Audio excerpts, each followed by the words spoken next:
Hi, welcome back guys. This is your friend, the DN WhatIf, with another fanfiction. This is the movie of What If Izuku Changed His Hero Name. All credits for this video go to their respective authors, so please support the real author. Check out the link in the description for more details, and go to the story link to say hi to the author. Please give this video a like and subscribe to the channel if you want more videos like this. Now, let's get into the fanfic. Midoriya Izuku walked up to a desk in the Heroes Commission's office with paper in hand. After the submission, he was told to have a seat and wait for a few minutes. Sitting down, Izuku noted how empty the place was, like he was the only one there. The lady at the front desk noticed, along with the hero himself. She fluttered her eyes at the boy as she flashed a smile. But the boy rubbed his green hair and politely declined. Long gone was the stuttering boy who could get nervous at a moment's notice, though his sweat glands did not have a permanent vacation. And while not fully grown up, he was the hero people were now expecting to be #1 in Japan in the next poll results. And that was a lot to deal with. He recalled how proud his mother was when she called a while ago, bursting with tears as she talked about how she heard on the hero polls in the news. Apparently, even the neighbors came by to congratulate her. With a couple staying in concern she'd dehydrate from all the crying. The thought made him laugh. Once this was over, if no one was trouble, a tall order, he'd pay her a visit. But as he waited, a familiar voice called out, grabbing his attention. Midori. Izuku turned his head at the familiar voice to see his fellow hero and former classmate, Mina Ashido, waving at him. It was not hard to remember her, what with the fact her appearance was of an attractive, pink-skinned, pink-haired woman with small curved yellow horns on her head and black sclera with yellow iris. Without any conversation or words, the woman bounced over to a seat next to the man. She wore her signature smile as she greeted him. It is you. I haven't seen you since graduation. Though we all see you in the papers, Mr. #1, Mina said, nudging Midoriya with her elbow. So how have you been? I've been all right, Midoriya said, scratching his chin. Out of everything to expect, seeing a former classmate was surprisingly not on his list. Gone were the days in the baggy costume his mother made him. While a symbol of his days in Hero Academia, it did him no good as the design needed an update. He sat proudly in his new uniform that fitted to his body, showing off muscles so well-toned, you could cut stone with them. His usual colors of green with white stripes was accompanied with some blue accents and black lines, which gave a more appealing look. Of course, there was one last thing he needed to update. He only wished he realized this sooner. So how are you doing? Mina was as exuberant as ever. Even though it hasn't been that long, it feel like forever. Why yeah, Midoriya chuckled. He glanced at Mina's costume. Back in UA, Mina had a plain white mask over her eyes, with a purple and turquoise skin-tight bodysuit that ends just above her breasts. A camouflage pattern with a cropped, sleeveless, tan-colored waistcoat with white fur along its collar, and custom-made plum violet and beige acid-proof boots. But those days were gone. Now the girl updated her costume. It still showed off her matured body, not that Izuku was complaining. The sleeveless waistcoat was now a sleeveless coat that reached down to her knees. The bodysuit was the same, but with strategic diamond-shaped holes on her waist and knees. The shoes were more streamlined in design. In addition, a small crown was nestled into her bushy pink hair, emphasizing her horns. Like what you see, Mina teased, noticing his stare. Izuku turned a new shade of red when he pivoted his head. The girl giggled as she leaned in more. So, what are you up to, Midori? That was a lot to answer. Being a hero meant more than just stopping the villain, at least to Izuku. From helping a cat out of a tree to stopping a man with the power to lift cars with his mind, day-to-day life was full dangerous variety. And that was not including things like the media hounding him with fans following. Oh, just basic hero life. I'm actually here to change my hero name, Izuku replied. Really? Me too. I mean, pinky just sounds weird to a lot of people. It's just the color of my skin, and everyone's commenting on it. Mina sighed at the last part, slouching in her seat. I mean, I'm changing it back to Alien Queen. It fitted me more, Yeah. Izuku chuckled as his friend continued her rant. I mean, we're not the only one either. You remember Bakugo's long name, right? Well, not only does he have to shorten it, but there are some concerns about having murder in it. Izuku chuckled lightly before going to his thoughts. Bakugo. Now that was a name he had not thought of. He was a fellow student too, but was also a childhood friend turned bully. After UA, there had been a series of light losses and some changes, but the man was still the same loud mouth he always was, with a voice that never was quiet as was his abrasive attitude. He graduated below Izuku in rank, but even with his incredible power and drive to be the best, He hadn't even made it to the top 10 hero ranks. It just goes to show that even with great power, if you can't show responsibility, or in this case, proper restraint, then people will have trouble trusting and liking you. Not to mention after the Endeavor scandal where the #1 hero of that time was found out to have been a cause of family abuse, which led to the creation of one of the top villains. While he managed to live on and retire, his actions had lasting effects that prevented many heroes looking for fame or the #1 spot to be under scrutiny. It was probably one of the few good things to come out of the event, but that wasn't saying much. I haven't talked to him since school, Midoriya lightly commented. But I think that's for the best, right now. Mina blinked, feeling like she stepped on a landmine. Good thing it wasn't exploding, because the green hair boy just sighed and stared off into space. Sorry about that. I know things had been bad in the beginning, but it's fine. I didn't mean to bring up stuff like that. I was just gonna say how he still has a long way to go. Speaking of long ways to go, Todoroki's father is getting better, Mina commented. She went to her social media page on her phone and opened the of their former classmate, Shoto Todoroki. He says it helps that the son of Endeavor is doing everything he can to make things right and fix the remaining messes left. I heard, Izuku said with a small smile. People have stopped vandalizing his home. Yeah, but that's what to expect after the S-class villain Dabai. He was lucky to be allowed to retire in the first place, and that's just him. Shoto's siblings could have been affected if they didn't take their mother's name. Midoriya was silent, hoping the best for his friend. And then there are the guys who are heroes for fame. Mina winced, as did Izuku. Even after a former #1 hero was found of immoral behavior, nothing is stopping people from becoming heroes for fame and glory. But fans are learning to look closer at their actions. You can't be a glory hound these days, Bakugo's being by that every day. If only he could really tone down his explosiveness. Midoriya laughed at the understatement, recalling the last time he saw Bakugo on the news, only for it to cut short. The explosive hero was powerful, but power doesn't help on the news if you don't have an indoor voice. But that wasn't on his mind right now, as he kept laughing for a good few minutes at the irony. Yeah, but then there are his actions from Yua, like how he was kidnapped and All Might had to retire.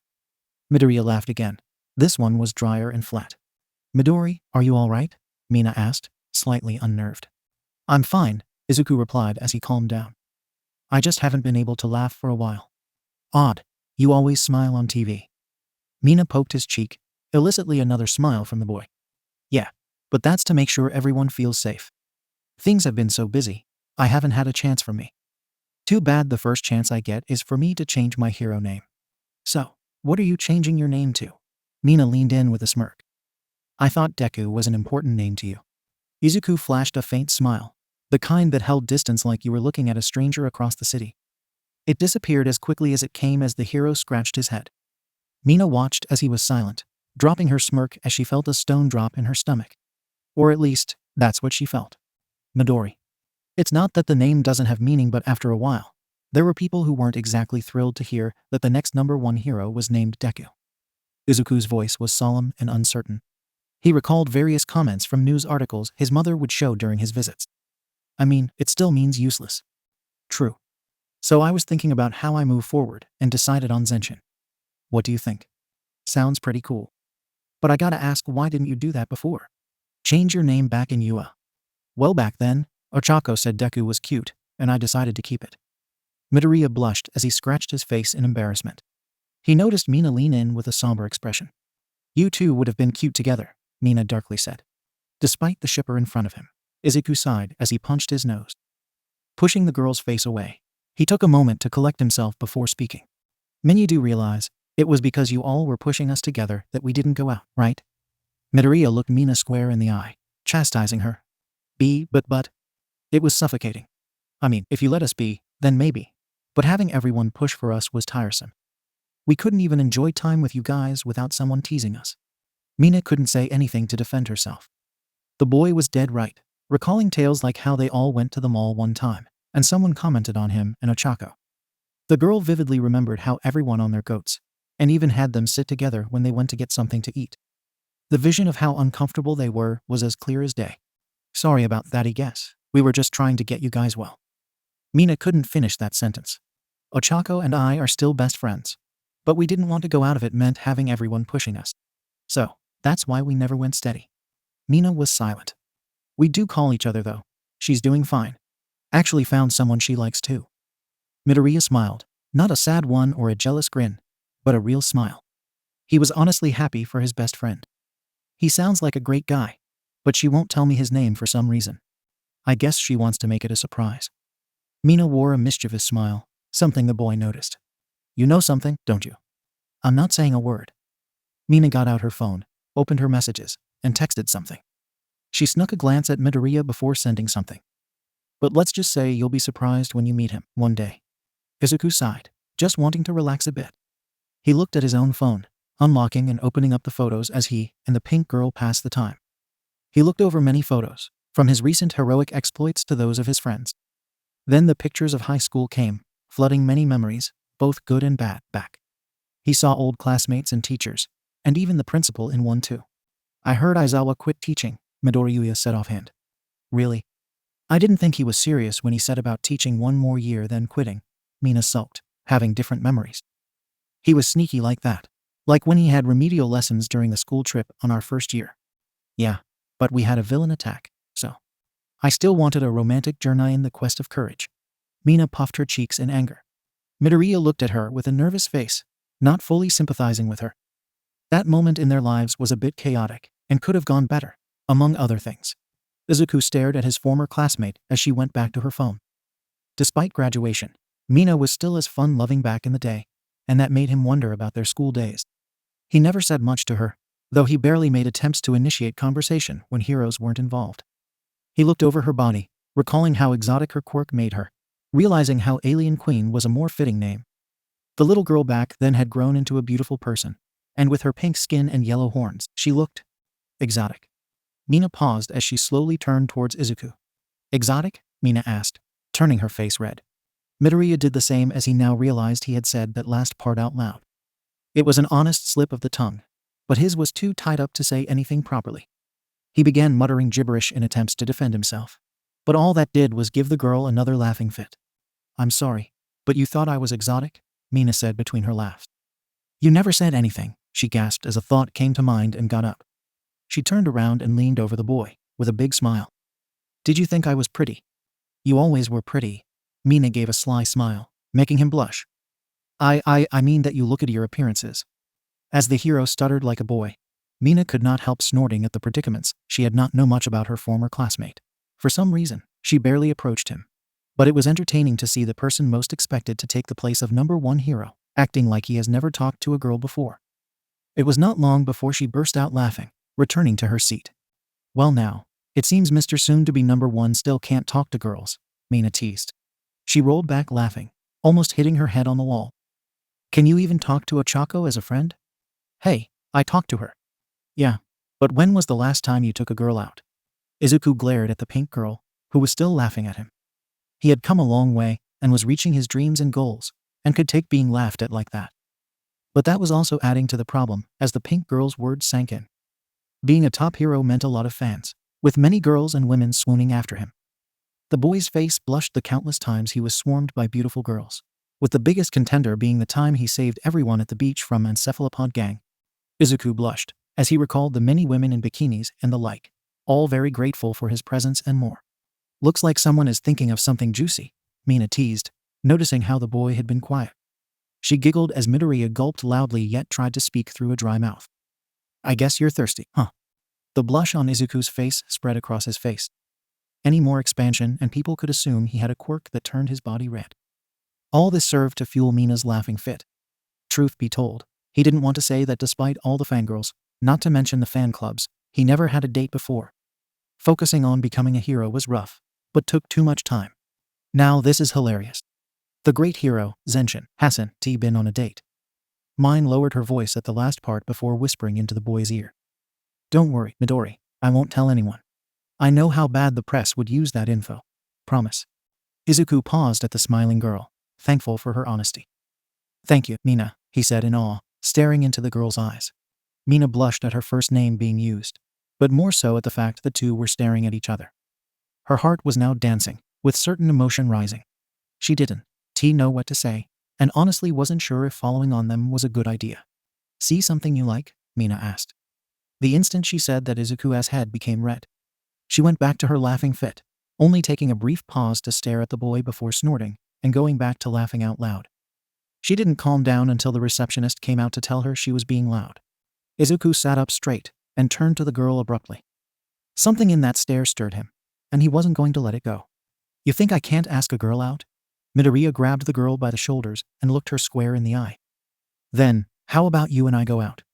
"Hey!" Mina shouted, now excited in a different manner.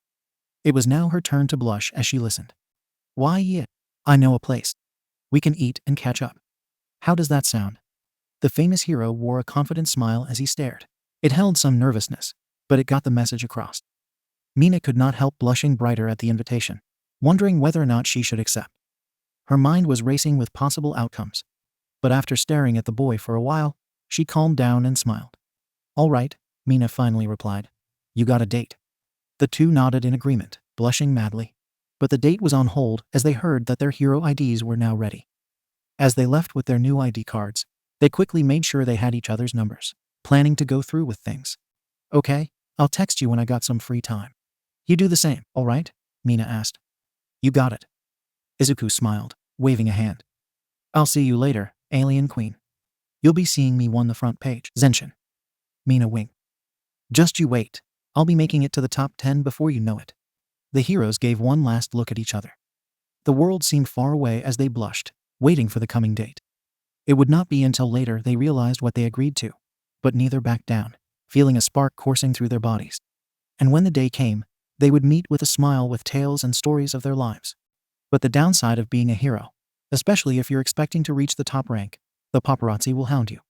And it was not long before the news circulated the picture of Zenin and Alien Queen at a restaurant, and the comments flowed from every corner of the internet. Japanese subterranean dance clubs, a place of refuge for Japan's most eccentric citizens.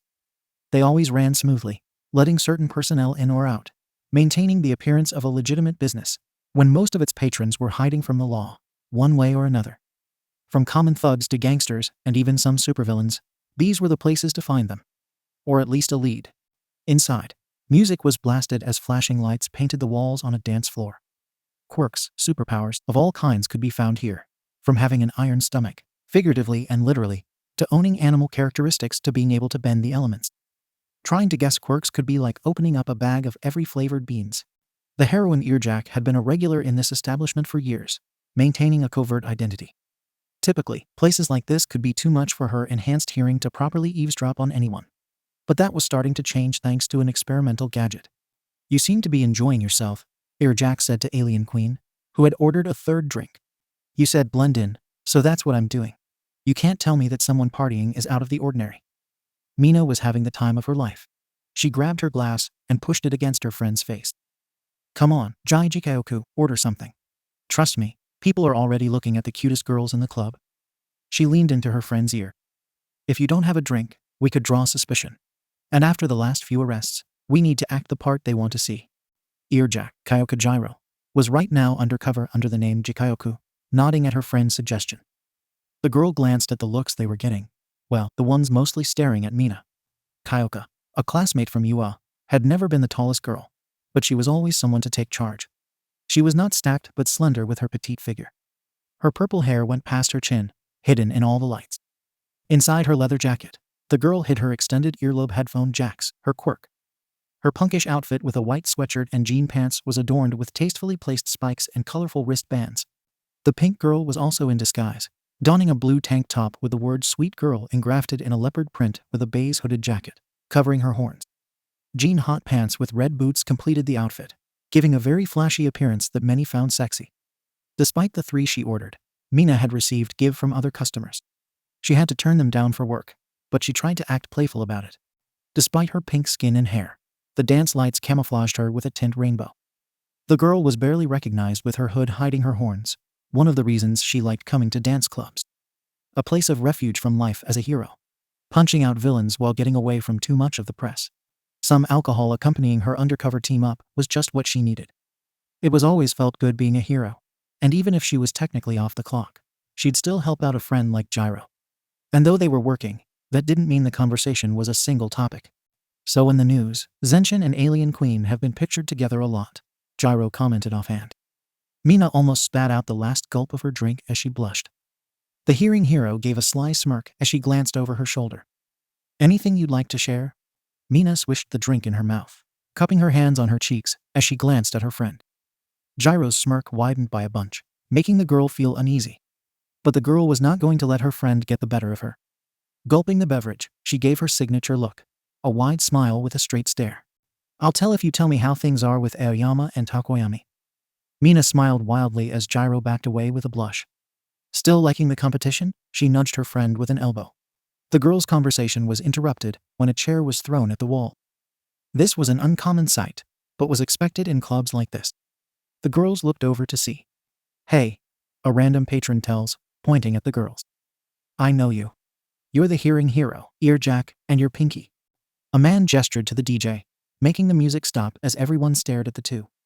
Most of the patrons leave, either wanting nothing to do with the fight, trying to avoid hail, or was just plain innocent. Earjack got ready with her jacks extended out like tusks, reaching for the items in her jacket. Alien Queen jumped on the table, dripping acid from her arms as the jacket's arms melted. It's Alien Queen now, the pink hero corrected. The remaining patrons did not care as they surrounded the girls. In a normal situation, this would seem grim, but the heroes were prepared. Get them, one of the men said, a guy pulling chains out of a mouth in his gut. He swung the links around as another man shot spikes from the holes in his arms below the swings. Acid veil? Alien Queen shouted, flinging her arms around as a thick layer of max-soluble acid, and melted the oncoming spikes. Earjack put on gloves with speakers on them, plugging her jacks into them before procuring a few rubber balls from her pocket. She threw them into the air before holding the specially designed devices in a pose. Heartbeat barrage. The earjacks, connected directly to her heartbeat, produced a single, weaponized sound wave, pushing the rubber ammunition towards the thugs. Bouncing all over the place, it was hard to guess their trajectory as the attack made its way to the thugs, only to be blocked by a diamond-skinned, bulky man. Get Pinky. After that, Earjack will go down easy, the sparkly man yelled. More thugs appeared. A hamster woman with patches of scales opened her extended jaw to reveal many tiny barrels in her cheeks, blasting a purple liquid. It was poison, evident as it hit the ground, giving off smoke as people backed away. Don't breathe that in or you're a dead man.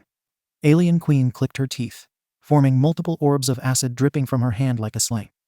She readied them, twirling them like bolos as she noticed the spike-shooting man going left and the chain-mouth gut guy on the right, as the diamond thug charged at Earjack with the rat man coming behind. It's over, Pinky, the woman said with her barrels out. It's Alien Queen now. Alien Queen crouched as her boots shook. The sloped man shot another flurry as chains were thrown to lasso her. They would have reached if not for the burst of acid that came from the hero's feet, sending her flying into the air, avoiding the fired poison. Acid air. The criminals stared in shock as the girl flew over their heads, receiving a smile as the hero threw the orbs. The two at her side braced for impact, shielding with tear arms as the hamster lady took a deep breath, preparing to fire again. And now, Abamorph. The orbs flew into the thugs, exploding in a sticky substance that stuck to them and anything they touched. The chain gut man found his mouth closed as the spike shooter had his arms stuck together, unable to aim properly. The venomous hamster managed to dodge, firing her poison again, only to miss as the girl used her acid air to dodge again. What is this stuff? I can't move, one of the men cried out, struggling against a wall. His cohort found himself in the same position against the floor, face down. You like? It's a special move I use altering the acid in my body to its lowest acidity. I call it my obomorph, but you can call it your cuffs, Alien Queen teased, landing on the ground, only a foot away from the poisonous hamster girl. The furry woman gulped loudly as her throat was grabbed, hard enough to let her know she was caught. She closed her eyes as the girl reeled a fist back. But before she was knocked out unconscious, she heard one last line. And just so you know, it's Alien Queen now. The pink hero smiled in glee with a hard punch, knocking the hamster out. She turned, holding up her finger in the cute V sign. Despite dealing with her own troubles, dodging the punches from the larger men, Earjack chuckled as she delivered a sound wall, blocking the men off. Nice. You know, I've been thinking of changing mine as well. Earjack is too on the nose.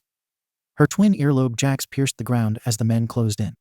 She crouched, ready to jump. I'd watched my head if I were you, she said to the thugs. The men ignored her as they ran. It would be less than a few seconds before anything they threw would connect. Plenty of time for Earjack, who took a deep breath and concentrated on her heart. The vibrations from the circulating beats built up inside, like echoes bouncing around. Tremor pulse. The floor shook with a strong bounce, sending the two into the ceiling, hanging by their heads. The Diamond Man managed fine, pulling himself out and landing with a crash. But the rat was knocked out, looking like a furry chandelier. The thug grinned wickedly as he marched over, cracking his neck. "Tough luck, Earjack. Maybe if you live, you'll think twice before coming here again," he said, spamming his knuckles together. He passed as he felt his feet stuck to the ground.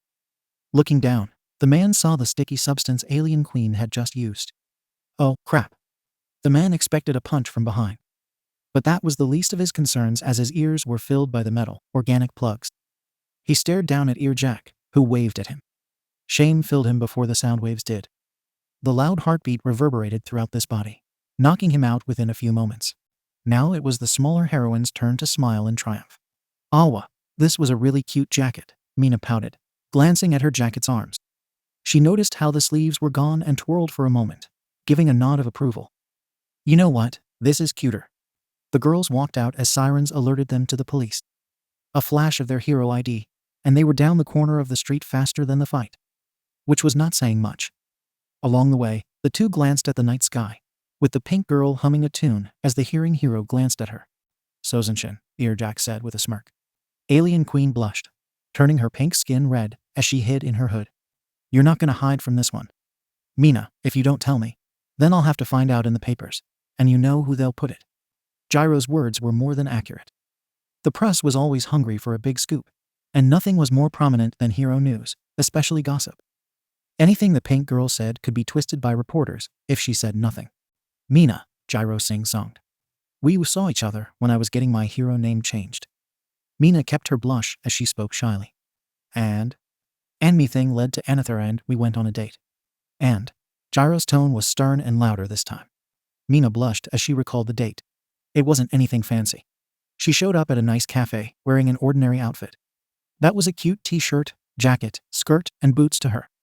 Midoriya showed up in his usual fashion, which consisted of jean pants and a shirt that said Futsu. The girl remembered gawking as she giggled. The boys' tastes have barely changed. But the date went surprisingly well, more so than expected. Back in UA, it was thought that the boy would talk non-stop about his idol, All Might, if he was taken on an outing. It turns out the boy knew how to talk, keeping the topic off work, and managed to make her laugh a couple of times. Mina did not know if it was how he behaved or maybe the atmosphere, but she found herself drawn to the boy. Izuku managed to keep eye contact, where the girl would notice how much strength he had. While his powers included super strength, there was boundless energy as present as his tone. Time went by too fast as they parted ways. The pink girl wanted to ask something, but the presence of a villain made Midoriya kick into hero mode and ran off. It had been days since the date, and parts of it still littered the girl's mind as she explained it back to Gyro, whose smirk never left her face. "Sounds like someone's got a crush," Gyro teased. Mina nodded as she gave a nervous smile. "You know we kinda want to go another date with him," Mina said blankly, looking at the night sky. She didn't notice the stare from Gyro or anything else for that matter. The only thing on her mind was the smile Izuku flashed near the end. It was soft and held so much of his character, making her heart flutter. She wanted to see that again. A nearby explosion was heard as people screamed. The girls looked over to see a light show nearby. Either Bakugo's working late, or we got ourselves a heavy hitter. Up for one last, Earjack turned to see Alien Queen racing towards the scene with her acid. "Alien Queen. We can't stop now," Alien Queen yelled back. "We're heroes. And besides," she looked to see a flash of green lightning spring around the dark sky. "He's there. How I can pass this up?" "You do realize that green energy could be anyone, right?" Earjack said, running after. "And besides, he wasn't spotted anywhere near here today. Since when has he ever followed the norm of being a hero?" There was no response for that question, at least none that could be adequately formulated. While most heroes kept to a schedule, he never did that. "Kai ma ma ma ma. You know, Deku suited you more. Zenshin, you can't do much in this situation, can you?" The citizens nearby crowded around as they watched with bated breath. Up-and-coming hero, Zenshin, was handling the clay villain, Splatter. People got out their phones, recording the event as they watched. Zenshin clenched his teeth as he stared at the girl taken hostage. She was only a kid, no more than 7 years old, and couldn't use her quirk to defend herself. She was too young to do so and too scared to act, making a perfect little human shield. A large man with a clay body and a hoodie and jeans held her nearby. But the real threat was the voice coming from a speaker embedded in the thug's shoulder. It was the voice of a new villain who had been making waves. Last laugh, Zenshin seethed, speaking like the name was a curse. You know, I never could understand why you insist on rescuing everyone. Last laugh said from the speaker. I mean, take this girl, for instance. Things aren't going to be easier for her, given her quirk. I mean, was I the only one to notice how dangerous fire users can be? I mean, we all remember what happened with Endeavor, not to mention Dabai. You're wrong, you know, Zenshin replied, silently signaling for his friends to prepare for a rescue maneuver. The heroes Starlight and Ingenium stood by on the sides, ready to pounce the man and rescue the girl. All they had to do was wait for Zenshin's signal. Oh, don't tell me, it's because your friend is his son. Ha ha ha ha. What good will that do?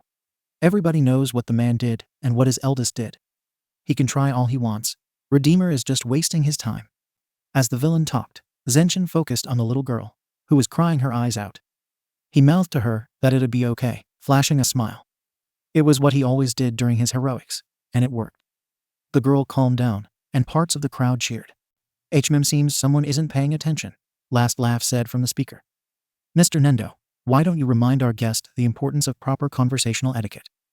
I believe your quirk, Clayface, will do just nicely in instructing. Nendo gurgled from his clay-covered mouth in affirmation.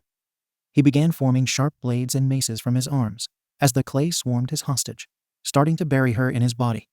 Starlight, Ingenium. Black energy swirled in Zenshin's arm as he aimed with his finger. Flicking his index, a dark whip sprang forth, but it wasn't aimed at the clayman. Mississippi Smash. It was aimed at the body. After the whip, Starlight shot forth a beam of energy at Nendo's shoulder, the one holding the girl hostage, disrupting the clayman's body as Ingenium raced in with engines roaring, grabbing the girl in one fell swoop. The thug turned his arms into flails and threw them at the bothersome heroes, but forgot about Zenshin, who closed in with a reeled back fist. Texas Smash, Zenshin cried out, his body crackling with green energy as the punch flew into Nendo, scattering most of his body as the villain launched his head. The crowd cheered as Clay plopped on the ground. The trio ran to surround what remained of the villain, but Splatter produced a flash bang from his spare clay, blinding everyone as he escaped. Starlight tried to land a hit, protected from the flash by his shades, but found the villain too slippery as he went down a sewer drain. The boy sulked as he held in his laser charge, opting to fire at the sky for minimal damage. Zenshin looked at the speaker, smashed, feeling laughter coming from the other end. His thoughts broke as Starlight spoke.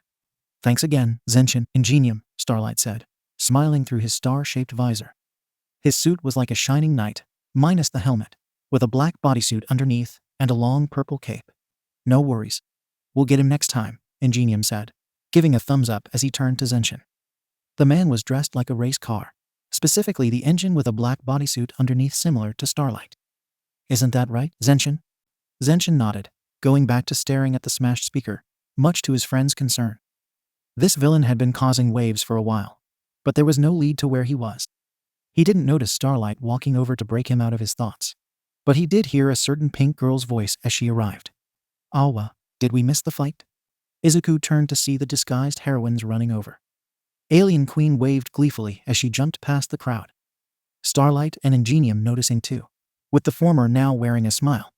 My Alien Queen, gee, good to see you again, Zenshin said. Indeed, you have missed the fight, but no worries, you still have this sparkling image in front of you, my roaring thunder, Starlight said, sliding over to Gyro, who back up as Mina gave a playful smirk. The pink girl's face was the poster for trouble right now. Why yeah, Jack said with a blush. No sooner did that happen, the flashing cameras of the paparazzi signaled the heroes to leave via an alleyway. They had enough for one night, and the nocturnal reporters could be more tenacious if they didn't leave now.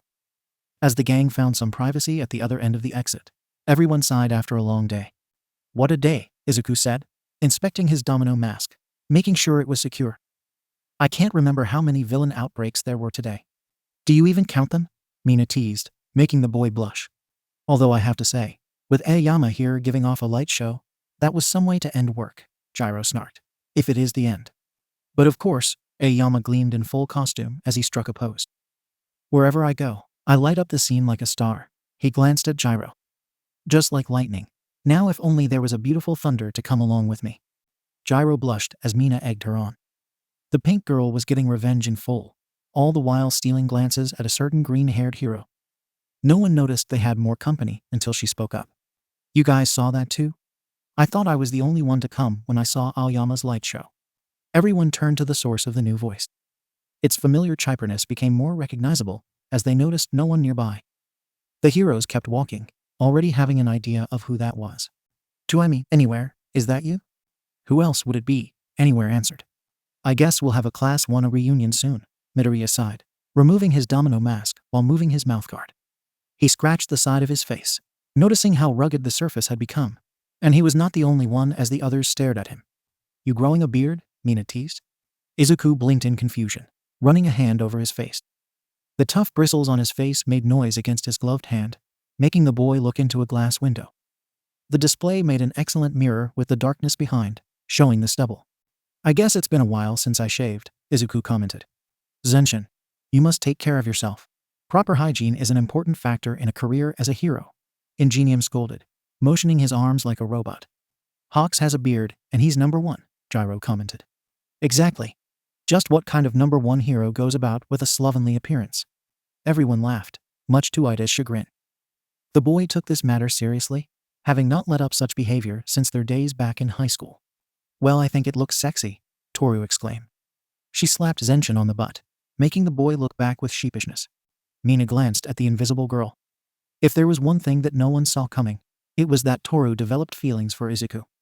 Toru never gave a straight answer and giggled like a schoolgirl when asked, though she was one during the time of questioning. And while she knew the girl's affections had not died down much, it irked her, making the pink girl want to say something. Now, if only the former class representative had not beaten her to the punch. Anywhere, stop this, right now. I just explained to Zenshin about proper hygiene. Now you must do the same with basic flirtation. Ida went back to flailing his arms like a robot once more. He yelled much louder, irritating Gyro, who promptly pushed him aside. Hey, Ida, keep it down. You're yelling around some with super hearing as a quirk, the punkish girl said. The bespectacled man glanced at his former classmate before bowing abruptly. My apologies. I'll show more self-control. Awa, Toru cooed, seeing the exchange as cute. As the gang chatted, Mina now realized she and Midoriya were left to themselves, in a sense. Half of her mind went back to their previous encounter, and the other half thought about Toru. While the invisible girl had every right to develop romantic feelings, no one said she couldn't try to do the same, and part of her felt a rush of emotions at the idea. Pushing down any doubt, the pink girl grabbed the boy and turned him towards her. Hey, Midori. Mina choked on her words as the boy turned around. She took a deep breath before speaking, wondering why she paused for a moment. If you have time, wanna meet up for coffee, or grab a bite to eat? Midoriya froze as he looked into the girl's black and yellow eyes. He blushed as a goofy, nervous grin spread on his face. After a moment of silence, he nodded. Sure. What time did you have in mind? Izuku asked. Mina checked her hair in her compact mirror as she waited for Izuku. The pink girl wore casual once again as she leaned against the entrance of a Massburger, a simple fast food chain that the two agreed to meet. Places like this were crawling with heroes at times, so it was a perfect place for them. The girl picked this place because she knows Midoriya will jump once he sees a villain, so she figured they could at least order and get their food before anything. Villains love to pounce at night. She glanced at the tables, where other heroes were eating, some with table manners befitting a fast food establishment. Some had perfect manners with no fork, and others ate like a glutton you would find in manga. Some of them gave passing glances at Mina, whistling and/or inviting her over to eat with them. The girl blushed at the compliments thrown her way, but turned them down. She was a hero, not a fangirl. While waiting, the girl looked over the menu, inspired by many famous heroes over the past years and generations. Though, the hell-flamed grilled burger had been renamed years ago. After thinking about her meal, the girl killed time with her phone, not realizing one of the patrons got up and walked to her, only noticing when he spoke up. Pinky? Mina groaned, putting her phone away as she turned to glare at the man. I keep telling people it's Alien Queen, I know. I just thought it'd be funnier to call you that again. By the time Mina had turned, she now registered the voice with the boy's face. He was taller than her, with muscle cut like a rock with a face that had sharp teeth, red eyes, and matching hair. It was another face from UA, specifically one she knew a bit longer. Kirishima? Mina asked, recognizing the boy. Mina stared at her former classmate, Ijiro Kirishima, better known as Red Riot, waving at her with a toothy grin. He looked all right, still in his hero outfit, all of which was a different shade of red. Gear-shaped shoulder pads, jagged sash with a buckle that had a red R, baggy black pants with a ripped hem half-cape, boots, and a wired guard around his face. He kept his chest bare, saying how manly it was, an obsessive trait he had since his youth. On his chest and abs, the Hakafuka kanji was tattooed for display. He was cut with muscles, with few heroes able to rival. Hey, Pinky. Long time, no see. Red Riot waved. Mina blinked at the boy, not expecting to meet him, especially since she was here on a date. She spoke not a word as she stared, looking at him like he was a stranger. Umina. I know it's been a long time since we saw each other. But did you lose your voice? No. Mina finally answered. I just didn't expect to see ya. So, since you're here. Kirishima. Mina went wide-eyed as she remembered why she was here, to meet up with Midoriya, who was standing at the entrance looking at the two. Kirishima walked over before she could say anything, swinging an arm around Midoriya's shoulder. Hey, Midoriya, good to see you. Red Riot took a fist and pounded his breast. You look well. I hear you've managed to beat me in abs and muscles. Ain't that awesome? He looked at the boy's face, seeing facial hair. Hey, are you thinking about a beard too? Kirishima rubbed his chin, reminiscing about the time he had that look. Man, I tried that look too, but it clashed with my quirk. Not to mention people started calling me a fuzzy rock. Mina's ears twitched.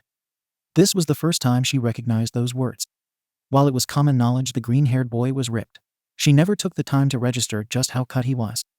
The boy always wore clothes in a conservative style, barely ever showing off. The pink girl was making a note to ask about that later, on another date. Though she questioned why she was now planning a future outing. So, what are you doing here? Red Riot said, now calming down. He removed his arm from his former classmate, still wearing his toothy grin. I'm here to see Ishido. Izuku's voice was calm and to the point. Walking over to the pink girl, he took a spot beside her. We made plans to meet here. Kirishima looked at the two, zigzagging at them. Now it was his turn to be surprised, not expecting this kind of development between the two. Oh, hell right. Kirishima kept staring, not sure what to say now. It was a long, awkward minute of silence between the three, mainly for the red-haired boy. He pointed at the two repeatedly as he spoke up. So you two are dating now? I mean, you two barely talked in Yua. Mina sweated, not knowing how to answer the boy, and neither did Izuku. They only had 2 dates, and the girl was known to be friendly. But the green-haired boy was sometimes socially awkward, unsure how to act at times. This was one of those times. Ishido and I are just friends right now. Midoriya's voice was uncertain, trying to convey a sense of the opposite as he spoke. He looked at the pink, giving a small blush. Mina didn't know why those words hurt, but she ignored them as she was uncertain about their relationship right now. She barely knew the green-haired boy, even back in high school. She wasn't going to know everything after 2 dates, and nobody said they were dating after 2 dates. Except for romantic teenagers, the girl was past that age, physically. Oh ho ho. Kirishima's voice dragged for a moment before he grinned, leaving the burger joint. Well then, I'll let you guys be. I'm still on the clock, kinda. He got to the door when he glanced over his shoulder. See ya. The next moment was awkward and tense as Midoriya and Ishido glanced at each other. They wore sheepish smiles as they walked to the counter. For a moment, their hands grazed each other, making them flinch and turn away. Not that they noticed each other's actions. Only when they heard the greetings from the cashier did they come back down to earth. Order as much as their stomachs could fit. I'll have one almighty meal, Mina said. She glanced over her shoulder at Izuku, who wore a sheepish smile as she smirked widely at him. It was obvious what he would order. Make that 4 almighty meals, the boy said, bringing out his wallet. He paid for their meals, despite some protest from Mina. The two waited for the food over the next few minutes, diluting the nervous atmosphere from before. It wasn't long before they grabbed trays of food and found a table away from the other patrons, close enough to the window but private enough to talk. So, Mina eyed the boy's chin with a wide grin. I see you're keeping the beard. Midoriya smiled sheepishly, scratching his chin in response. He put down the food while taking his seat across from the girl. To be honest, I just forgot about it completely. I'm honestly not sure about keeping it. I can barely remember keeping my hair groomed with all the hero work, he replied. So you just jump at the nearest cry for help, forgetting to comb your hair sometimes? Mina asked in curiosity. The boy nodded as he handed her the meal. It was then a sly smirk. Does that mean you'd rush out of the shower to stop a violin? Izuku blushed. He had taken a bite of his meal, now choking on the morsel as he reached for his drink. The girl chuckled as she pushed the cola in his direction, watching him calm down as he took a big gulp. He stared back into the girl's black and yellow eyes as he spoke. I can't hear anything when I shower or bathe. I asked All Might about that, and he told me of some soothing products. Mina snorted and snickered as a thought came to mind. specifically of the boy taking a bubble bath with the suds overflowing with scented candles placed around the tub and music playing in the background. What the paparazzi wouldn't give to see that. It took a while for the pink girl to collect herself as the boy watched in confusion to her various reactions. Ashido, are you all right? I'm fine, Ashido snorted. I just couldn't help thinking about how everyone with a camera who storm you if you appeared in a towel. The girl lowered her head to the table as she spoke. She didn't need to look up to know how red she made the boy with her teasing. The next few minutes were filled with her snickering while she calmed down, with a few more spent in the same manner when she sat up to see the boy's sheepish, stuttering, muttering face tremble. Who knew the hero people called next #1 could turn that red? It was like a new quirk. I guess you'd have to find a new prefecture, or region, maybe even move out of Japan. Despite the joke, Midoriya managed to keep some level of calm. Although he knew the paparazzi would break the internet with a photo like that. Well, to be honest, I don't have a single location. Midoriya put down his burger. I've been traveling around the prefectures, saving lives, and searching. Searching? Mina did not like the sound of that, having a good clue of what that something was. For what? Last laugh, who I've been trying to find for a while now. Midoriya gave a dry chuckle, taking a sip of his drink to quench his thirst. His voice lowered as he spoke the next words. And then there are the remnants. Mina nodded silently, awkwardly taking a bit of her burger, then putting fries in her mouth before she began chewing her food. That topic was a bit tense compared to other villains, making the table quiet again. A downside to being a hero is that the conversations are not always fun. I'm sorry. I didn't mean to make the conversation down. Midoriya put on a smile as he bobbed his head up in remembrance. He went to his pockets to find his phone. Pulling out the device, he went through social media apps till he found what he was looking for, showing the screen to Mina. By the way, I've been following you on Smash. Seems you've been doing more than taking down the villains. The boy smiled as he showed pictures of Mina on her account and others, from clumsy photos of her getting cats out of trees to even making an appearance at a kid's birthday party. The girl had made an impact online, making her happy. Mina blushed with a posh smile, pushing the phone out of her vision as she giggled. I guess I have a major fan now, huh? Mina giggled. Oh, I follow a lot of heroes on Smash.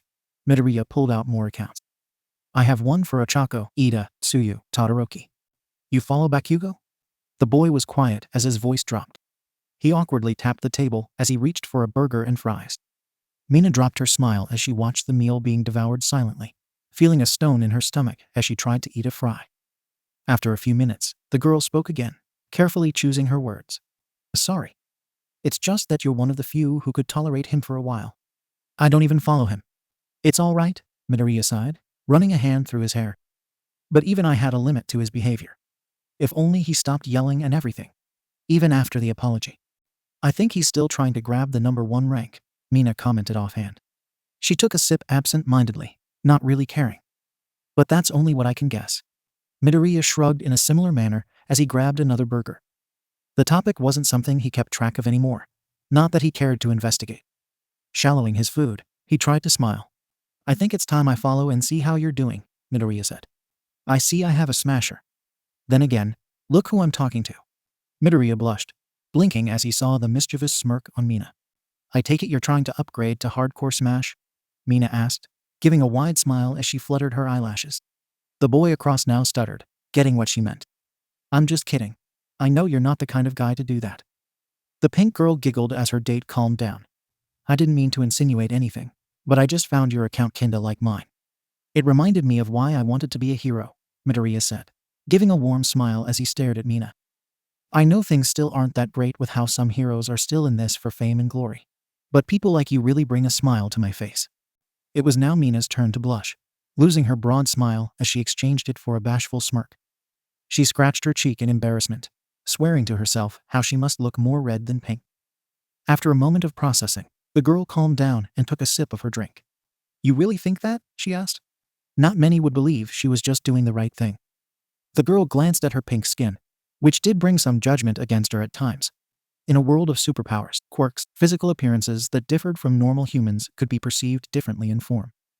There was still racism with organizations working to expel the impure, or those with more physical mutations like having a lizard body, or whose body looks like a junkyard. And this wasn't just for regular folks too.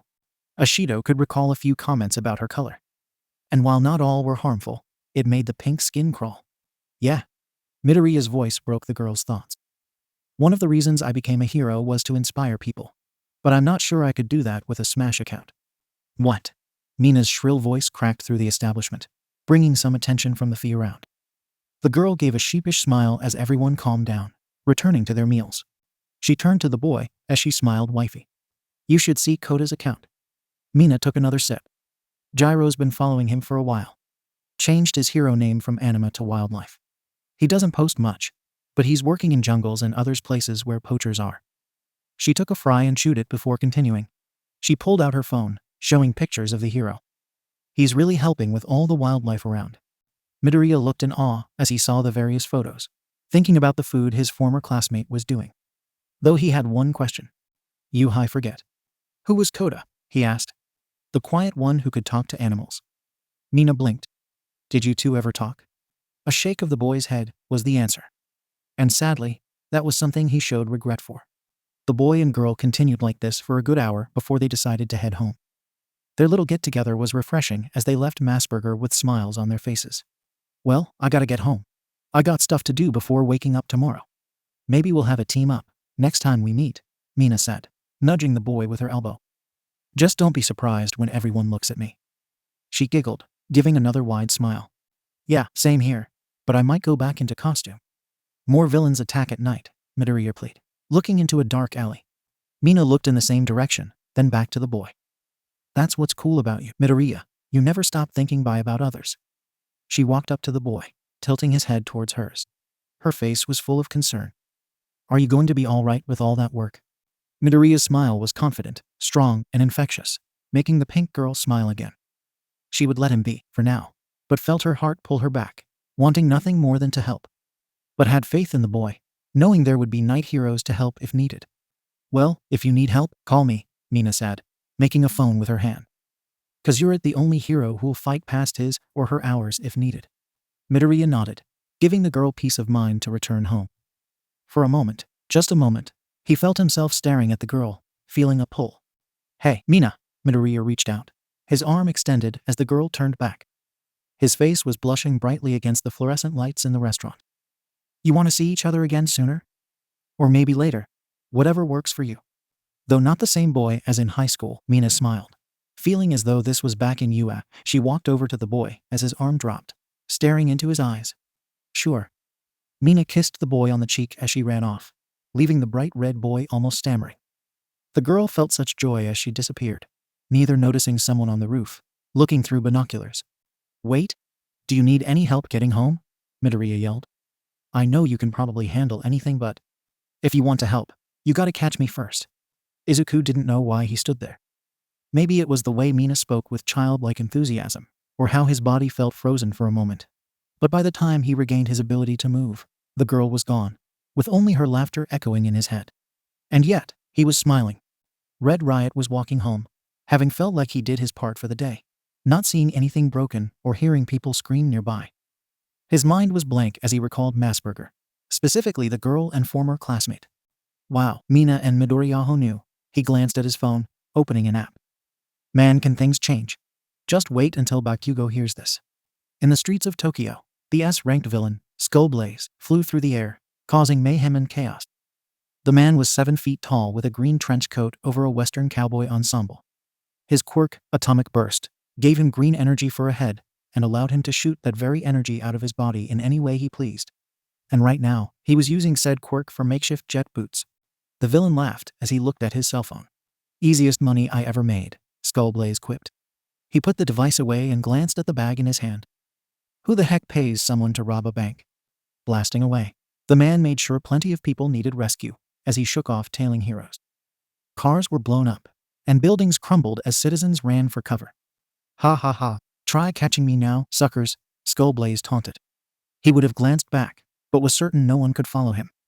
Not with many civilians in need of rescuing. While making his escape, the man didn't see he had one last hero tailing him.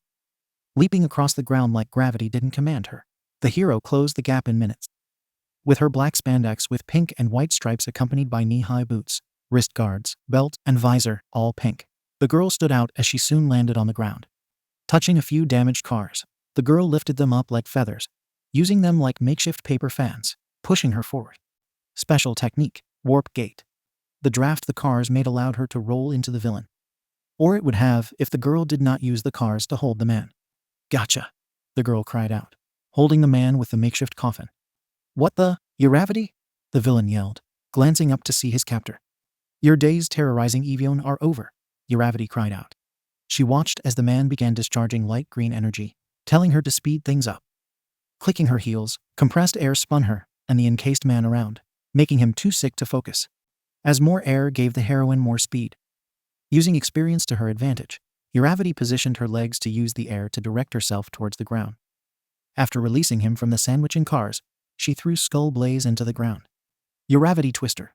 Skull Blaze hit the ground with a crash, groaning as he picked himself up. He turned over just in time to see Uravity crash into his stomach with her knees. And now, safety crash.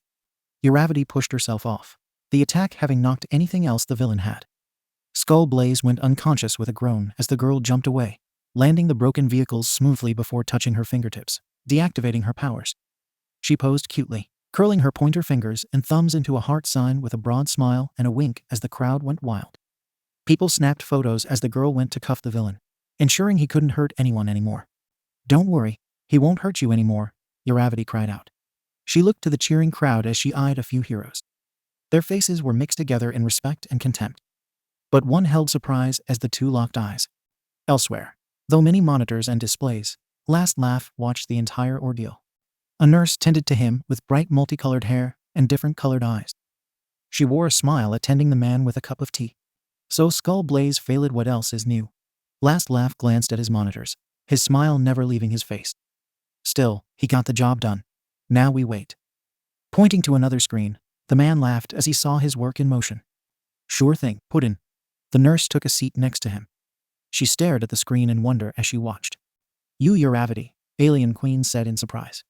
Jumping over the crowd, Uravity landed in front of the pink heroine, staring at her with blank eyes. People gathered around, snapping photos as Alien Queen stared back. Hey, the pink girl greeted with a stutter. Her eyes were wide, staring back at the empty face of Uravity. I see why you're doing well, you'll let you be. She turned around and began walking away. Actually. Uraraka paused as she gripped Alien Queen's shoulder. The pink girl didn't turn around, knowing she was already at a disadvantage against her former classmate. She could feel flames coming from the cheerful face of Uravity. I think it's been too long. We should catch up. There's this nice cafe nearby I think you'd love. The pink girl gulped, but complied. The look in her friend's eye told her she had no choice, as they used their powers to hurry over to a place 20 blocks away. It was a lovely cafe, which was more of a hole in the wall you'd have to look twice at to see. A European-themed tea house with butlers and maids walking around with trays of sandwiches, sweets, and hors d'oeuvres that all were tasty. The staff greeted Uravity, who requested her usual table in a corner tucked away where the girls could have some privacy. Here, Mina waited nervously as Ochako ordered what her usual green tea with an assortment of sandwiches and a couple of slices of apple pie was. Even though the girls were still in full hero costumes, they could relax with no one looking around. The staff was experienced in providing privacy, even making sure the two were not disturbed by anyone. Isn't this place wonderful? Ochako said, gesturing to the room. I found this place months ago and can't stop myself from coming here every few days. It's so relaxing, and not many people come, so I can enjoy myself. Within minutes, a waiter in a butler uniform came with a tray of tea, sandwiches, and chocolate cake slices. The girl took a sip of the tea before taking a bite of the sandwich, savoring the flavor. It's so relaxing. Plus, it's never on the villain's radar, so I don't have to worry about interruptions. You know how hard it is sometimes for heroes to find a nice place to eat without a thug causing a scene, right? Yep. Mina was calm but sweated as she glanced at the platters laid out. This was different from the Ochako the girl had known back in UA. But being a hero did allow one to enjoy such luxuries from time to time. Of course, I take my parents here too. I check up on them from time to time. Well, that's nice. Nishim. Ochako hummed, taking a sip of her tea. Her face was a calm storm waiting to burst. Mina was uncomfortable as she fidgeted in her seat. She decided to distract herself with the food, taking a bite of her cake slice. The chocolate melted in her mouth as the pink girl sighed, enjoying the flavor. Chocolate and sweets had always been a weakness of hers. Soyu in Midoriya, Uraraka said politely, bringing Mina crashing down to earth. The pink girl sweated bullets, now as she carefully sipped her drink. She didn't make eye contact, knowing she could be in deep trouble. And who could say otherwise? Back in UA, she tried to get her and Midoriya together, only to have her efforts in vain. And now she was seen with Zenin. This was not a good omen. No reply was given, but Ochako continued. I can recall the many times you would tease us, or the times you tried to get us in one place to see the sparks fly. The same could be said for a few others in the group too. Ochako's tone was natural, scaring Mina more and more. I swear, sometimes I wonder if Izuku and I were ever friends from how you guys looked at us. Guilt struck Mina faster than lightning. Stones painfully tore through her stomach as the weight of Ochako's words hit her more than any villain. There had been times the pink had tricked Midoriya and the anti-grav girl into meeting up. She and the girls would observe as the two spoke, only for something to mess things up every time, be it the girls, accidental or intentional, or another outside force. Though there were a few times Toru was suspected of sabotage. Why Yahai may have gotten too excited, Mina said, gulping down her drink before standing to defend herself. But you know how I was about love. What did you expect? Maybe find your own love to pester. Ochako's response was blunt with a frosty undertone. Her eyes were closed with a smile, giving off an aura of danger. Mina sat down slowly, not wanting to agitate the girl or worse. She could feel the landmine underneath her feet, placed by her friend. But it soon disappeared as Ochako's eyes opened with disappearing anger. Then again, that was in the past, and I'm willing to let things slide. Don't worry, Mina, Uraraka said with genuine happiness. I'll support you. TTH thanks, Mina stuttered, now surprised, thinking she was in trouble. She sipped the drink, unable to find any words. It seemed silly. Here she was taking a break with an old classmate, and nothing came to mind. Especially considering she was a social butterfly and was known to be talkative with her friends. Maybe because it was the two were still in costume. But for now, the pink girl let things be. At the very least, she would come back later and try out more of the cake. Blocks away, Zenin was working with the freezing Inferno hero Redemption, trying to get a handle on a gang of villains. While usually, this would not be a problem in a world of heroes, any backup had been knocked out in a wall, exhausted, or almost dead, showcased the group's power. In the front was the villain, Muscular, a large, bulky man with the ability to amplify and manipulate his muscle with the growth of his own muscle fibers. He stood tall with a manic grin as he eyed the two with a wide slasher smile and a jumpy stance. The man was ready for blood, already having caused most of the casualties so far with red dyeing his hands.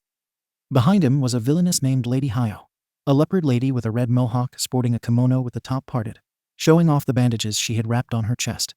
Unlike most women with animal quirks, she was not a humanoid catgirl like in anime, but more of an anthropomorphic leopard. She was calm, almost excited by the fight, yet she didn't seem worse for wear. Finally, there was Niito, a fat, ugly man with unruly red hair and blank skin. It was almost like looking at a powered-off monitor with a shade of black. He looked anxious but angry. Deku, Muscular snarled. He took one step forward as he flexed an augmented arm. It's been so long. I take it you've been having fun while I was rotting in jail, because of you. Zenin twitched, recalling his first encounter with the man when he was a first year in high school. Back then, the bio had to go the distance. But today, the odds were in his favor with all the training he had gone through. Well, it don't matter. I've been working out these past few months. Muscular cracked his knuckles. Why don't I show you a few moves? In a flash, a cold frost rushed through the trio as ice formed around them. After a few seconds of the cold spreading, the street was transformed into a massive iceberg, structured in a manner that did not touch the surrounding buildings or the nearby citizens. Zenin turned around to see Redemption with his left arm up, oozing out cold air like an air conditioning unit. The boy was doing everything he could to ensure his tactic was as controlled as possible. Thanks, Redemption, Zenin said with a smile and thumbs up. The crowd cheered as the fire and ice hero returned the gesture. But the moment was short-lived as the ice cracked. Muscular jumped out of the icy prison and landed with a crash, smashing the ice to pieces. Lady Hayo appeared behind large, circular, black shields with Niito behind her, holding a rocket launcher aimed at the two. Is that the best you got? Muscular taunted as Niito fired a rocket at the two. Zenin got in front of Redemption, who put up an ice shield in front of the civilians, as the former took a stance. In one swift motion, the boy kicked the rocket into the air before picking up a piece of debris and throwing it at the projectile, triggering an explosion away from the populace. Another rocket flew at Zenin. This one had been intercepted by Redemption with a concentrated fire blast. It burned like a welding torch, making everyone shield their eyes from the extreme heat. The dual-element hero was not deterred by the bright light, thanks partly to the sunglasses on his outfit. The crowd cheered once more as the villains seemed cornered. But then the speakers of the public address system screeched with feedback as everyone covered their ears. Muscular, Lady Hayo, and Naito stared at the speakers in solemn silence, with the first clicking his tongue in annoyance.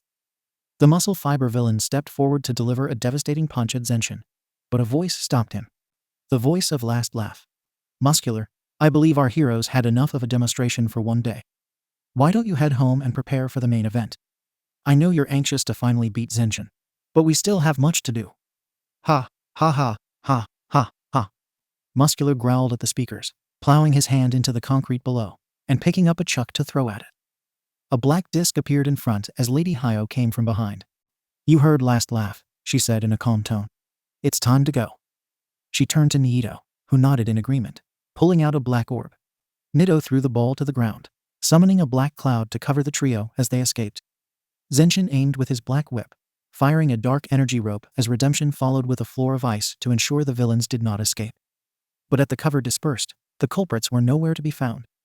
The only thing that remained was the chuck of concrete Muscular dropped in his anger. Last Laugh certainly doesn't pull punches, does he? Redemption asked, melting the ice he made. No. Zenshin's voice was cold and far away. He felt his friend put a hand on his shoulder and glanced over. Don't worry. He can't expect to stay hidden forever. That got Zenshin to smile, turning to the crowd and raising a fist in victory.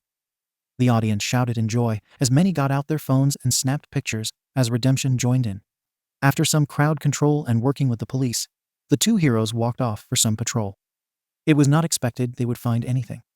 In fact, having two of the most powerful heroes walking around was usually a deterrent to crime.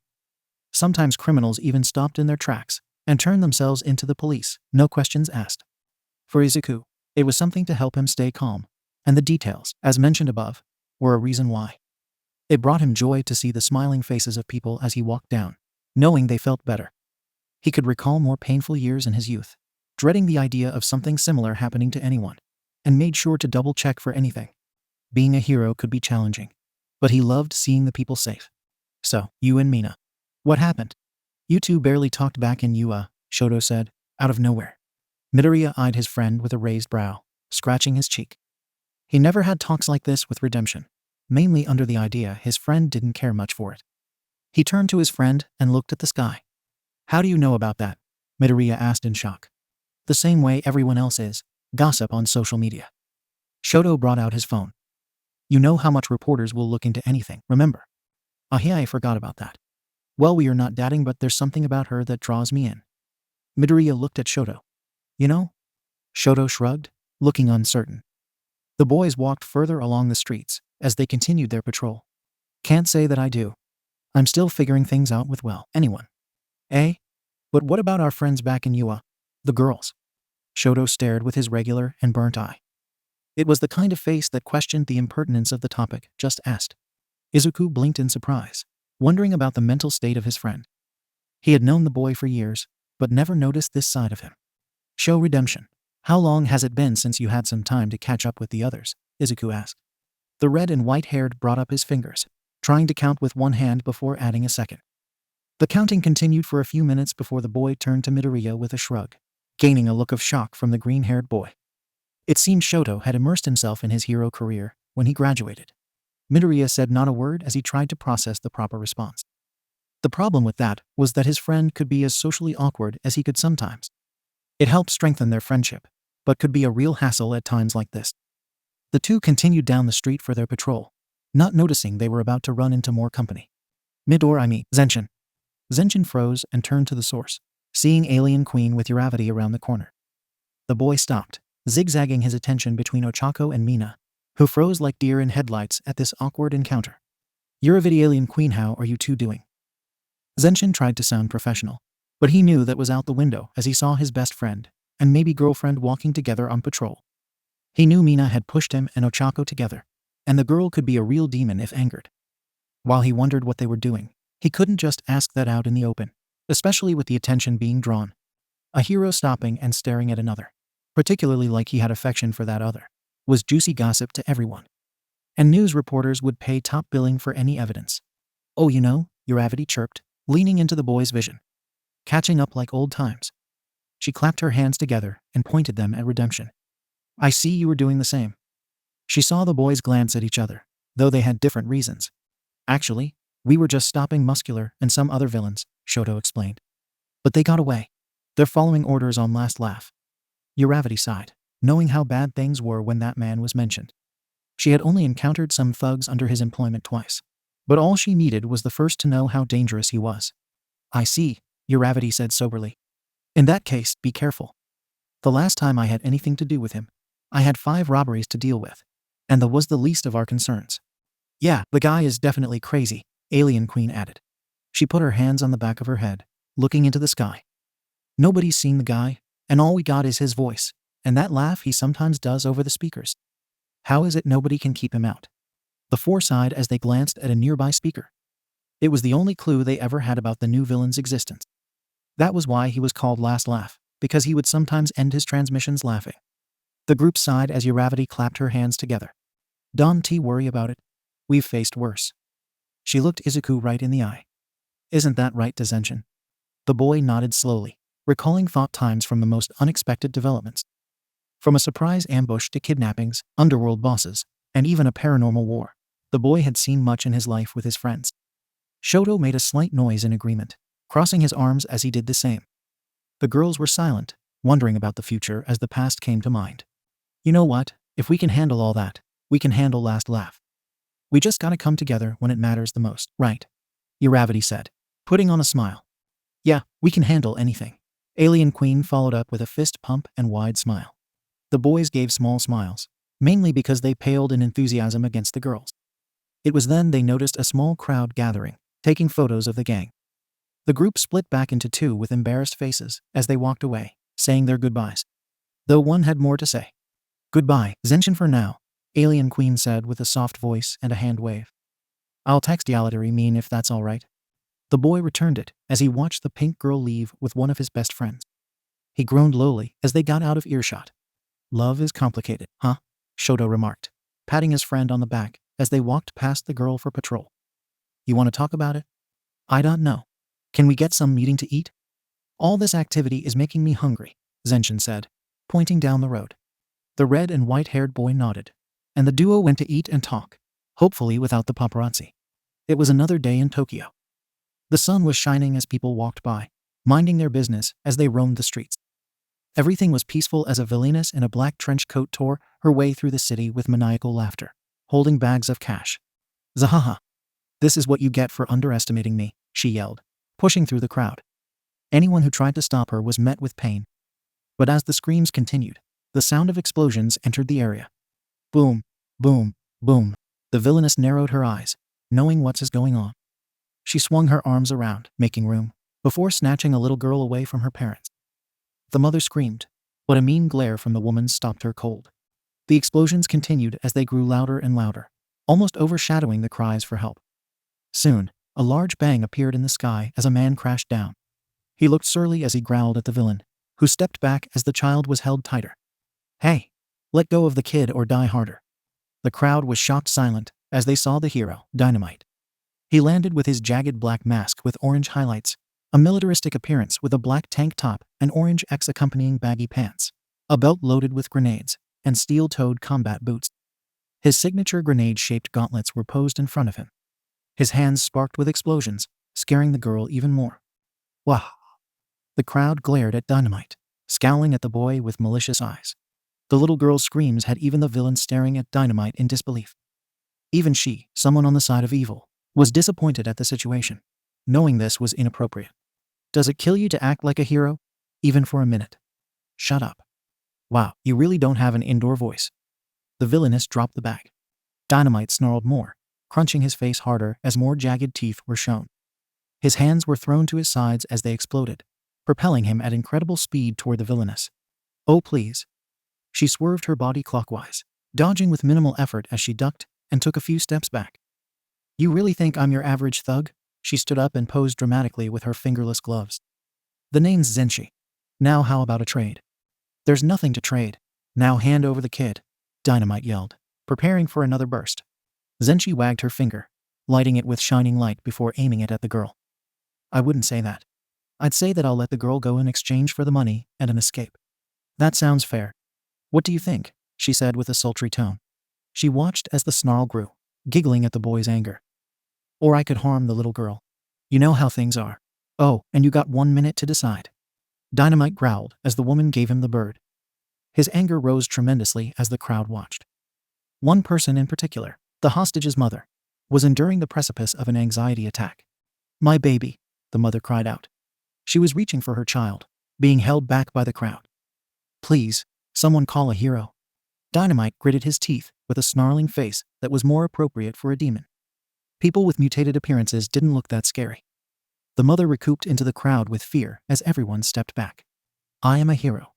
Dynamite exploded, jetting at the woman and her hostage with ambiguous rage. He always looked angry, making it hard to know if he was a hero or psychotic. Zenshi clicked her tongue playfully before her forefinger glowed. Tossing the girl in midair, she held her finger underneath. Dynamite saw this and applied more explosions, moving in tactical zigzags to avoid anything the villainess might try. But to his surprise, he saw the wind cycling around the woman's finger before she blasted the girl into the air. The mother in the crowd fainted as her little girl was thrown up, fearing the worst. Big mistake, Dynamite shouted. He was at point-blank range, aiming his exploding palms at Zenshi. App shot. Wind channeled around the woman's finger again as she pivoted her body in swift motion along with the explosion. The attack never reached her as she seemingly danced along with it before aiming her finger at the boy's face and firing a gust of wind, smashing him into a wall as the crowd parted to avoid being dragged along. Zenshi ran and picked up her loot. She turned to Dynamite and blew a kiss before channeling the wind into a cyclone. I do enjoy a good workout before winning. We must do this again sometime, she said before taking off. Dynamite exploded out of the wall as he snarled, shouting when Zenshi went. But the sound of the little girl falling caught his attention, and he jumped up with an explosion, grabbing the girl. The kid had her eyes closed, hoping everything would be all right. When she opened them, the utterly serious face of Dynamite had pierced her vision. She then started to cry, wanting nothing to do but go home. Her mother woke up and ran over, snatching her out of the hero's grip. The mother wanted to thank Dynamite, but his face's stern and almost murderous look scared her away. Dynamite huffed, not from physical exhaustion, but from the mental exertion he got dealing with the crowd. Some fans were clapping and cheering with any paraphernalia they may have, but the majority was silent as they started walking away. Some went to the family, giving their 2 cents for how glad they were the child was safe. This was the most challenging part for Dynamite. For every criminal he defeated, the few cheers barely did anything to alleviate the pain of silence. It was better than complaints, but it had been wearing on the boy in his short career as a hero. His pride was breaking, and he was sure anyone could hear it. That wasn't taking into his predicted rank on the following hero billboard chart. The boy used his powers to fly onto the rooftops. It was only here he had the space to try and relax or think properly. The sound of silence as people walked by like he hadn't been there angered him greatly. The girl said thank you, but it did nothing to quell the rage within. Dynamite arched to the sky, snarling as he yelled, "What the hell?" Those words echoed in silence as the boy collapsed onto the roof. He panted, hearing cheers just blocks away. No doubt another villain was thwarted with the hero praised for his work. It was moments like this the hero felt pain like no other. But that moment was destroyed when he felt the ground rumble. Getting up, he saw the remnants of buildings. "Halt, you fiends!" The hero, Ingenium, cried out, chasing a trio of thieves who seemed to be soaring through the air. But that was the oddest thing. Though the gang was mid-air, they were more hovering and looked like they were seated on something. But as far as anyone could tell, there was nothing but air. There must have been the work of a flight or anti-grav quirk. But first, Ingenium had to catch them to find out. The trio of villains saw the boy running closer, gaining speed and closing the gap. TCH? To think we, the Wonderland gang, would have trouble with a speedster. The one in the back said under her hoodie. She stared at Ingenium with disinterest before giving a haughty smile as she sat with her legs crossed. Time to give him the slip. Polygon. The big man in the middle nodded as the trio flew faster. The tiny one at the front looked around before pointing to the right. The swift turn surprised Ingenium as he jumped mid-air and turned around. The exhaust pipes on his legs pushed him back to the alley where he saw the Wonderland gang escape. But when he got there only a few seconds later, the route was empty. It wasn't a complicated maze, but the alley was one single hall, void of any turns or places to hide. It was too long for the group to have gotten out, but that didn't stop Ingenium from going through. He got the same results as before and began searching the streets for any clues. But it was like the gang vanished. Damn. That's the third time, Ingenium quietly cursed himself. he sighed, massaging his head with one hand, pretending it was comforting through his helmet. While it did nothing, the boy needed an outlet for this stress.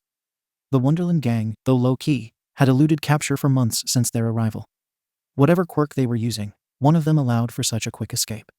Slowly, he walked out of the alley, going to a nearby vending machine for something to drink, pondering what to get.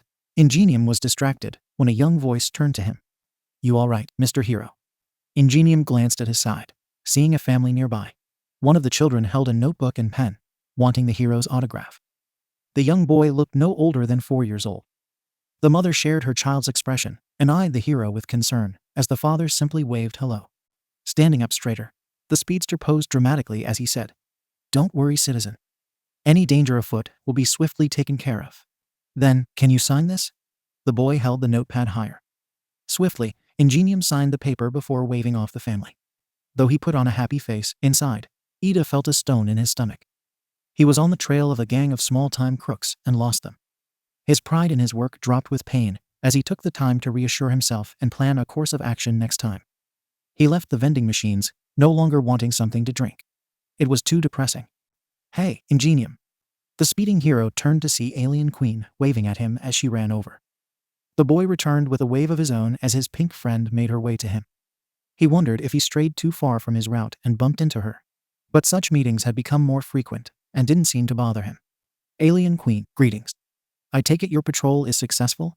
Ingenium said in reply. The pink noticed the boy's slouching shoulders and tilted head. If there was one thing she knew about Ida, it was his rigorous body language that would only be lax during times of stress. "What's wrong?" Mina asked. "You normally salute me before heading off." Ingenium stuttered, mailing his arms in a frantic, robotic manner before sighing and relaxing his posture. "I was on the trail of the Wonderland gang and lost them in a nearby alley." "This is the third time now," Ingenium replied, leaning against a wall. Mina saw her friend in disarray. She wanted to say something, but had a better idea. "Don't worry, Injai, I have just the thing." Alien Queen wrapped her arm around her former classmate, much to his protest on how unprofessional such mannerism was. The pink girl ignored all complaints as she brought out her phone. Going through the lists of contacts, the girl saw what she was looking for and pressed the contact. She waited a few moments as the other end rang before reaching her friend. "Hey, want to team up?" "Yeah, I'm with Ideak, I'll send you our location now." Alien Queen put away her phone, giving a smile and V-sign to Ingenium. Her armored friend wasn't sure about the need for help, considering it was only a gang of thieves. But all that changed when an enormous smash was heard. The two turned to see another hero crash into a building. They ran over to see a monstrous green, humanoid monster growing to gargantuan size. It was leafy and mossy in appearance, with green everywhere. Citizens ran in fear as the hulking monstrosity walked over with destructive steps, smashing anything in its path. Alien Queen and Ingenium got ready, but the latter wondered what he could do against this foe. Fortunately, he didn't have to ponder for long as help arrived in the form of Zenin, propelling himself through the monster's head fist first. Kitty Hawk smash. The boy crashed onto the ground, kneeling with his fist in the road. Part of him regretted coming in like that as he got up and adjusted his back. "Zenin." Alien Queen waved hello as she and Ingenium ran over. "I'm so glad I called you even more now." "Zenin, glad you're around." Ingenium pointed at the monster. "But it seems your smash didn't work." The trio looked to see the hole in the leafy head regenerate, as if nothing had happened. It towered over the heroes as it raised an arm. Zenin and Ingenium were fast, but Alien Queen stopped the fist. "Acid detonator," Alien Queen cried out. With intense training, the girl had figured out to launch her body's acid in concentrated force, making them fly far. She aimed at the elbow, launching her acid in globby form. The attack went to work spreading around the joint, disintegrating the joint. The leafy forearm fell as Zenin flung black whips at the limb, pulling towards him while Ingenium got any bystanders out of the way. That got the mossy man angry as he swept his other arm across the street. Innocent civilians, still running away, screamed louder as the appendage began going through some buildings. "You're kidding me," Zenin screamed, running over to save the people. That should have done more than stop him. He and Ingenium grabbed everyone within the vicinity, taking them to a safe spot blocks away. Alien Queen provided backup, shooting acid at the monster and any debris that could cause collateral damage. But the leafy gargantuan saw this and began regenerating its missing arm. Zenin didn't like that and leaped with tremendous force, intending to smash through again. Only this time, he was aiming to move the villain elsewhere. With this many civilians, this fight could cause catastrophic damage.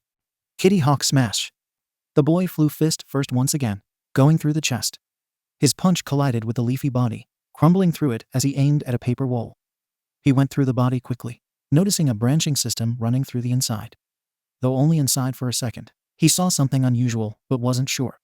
Coming out the back end, he turned back and aimed at the giant arm. With a black whip, Zenin reached forward and pulled himself back to Alien Queen and Ingenium. The force from the pull brought the monster back, almost falling as Zenin flung himself. "Something's not right," he said. "Whatever quirk this is, it's not a gigantification ability. Then what is it? And how is he maintaining this quirk?" Ingenium stared down the villain as it got up. "We need a plan and fast. Or some more backup. I mean, we had other heroes nearby, and we could use some more help to keep things under control," Alien Queen commented. "You know anyone who could help?" Alien Queen shrugged, not having many clues as to who to call. Sure, she knew some heroes, but everyone within a certain distance. Even for a social girl like herself, Mina could only keep track to a certain extent, and that was without any more criminals on the loose. She watched as Zenin and Ingenium almost dropped their faces, wondering who could get her and help. And they had some in the most unsuspecting way. Howitzer impact. A large explosion came from the back, as the green monster fell forwards, staggering for a moment. With a hum, it came back up, seeing Dynamite flying around with explosions. The explosive hero landed beside Zenin and Alien Queen, who didn't seem to acknowledge him. Dynamite took a stance, keeping a palm forward. He glanced at Zenin for a moment. It had been weeks, months, or maybe years since he last saw the boy. Memories flowed in from their younger days as he tried to say something. What would he say? The two had not been anything. Something that was his fault, not that he'd say it. "Aim for the chest," Zenin said, running forward with green energy. Alien Queen nodded and readied another acid detonator. "Don't tell me what to do," Dynamite yelled, taking off in a series of explosions.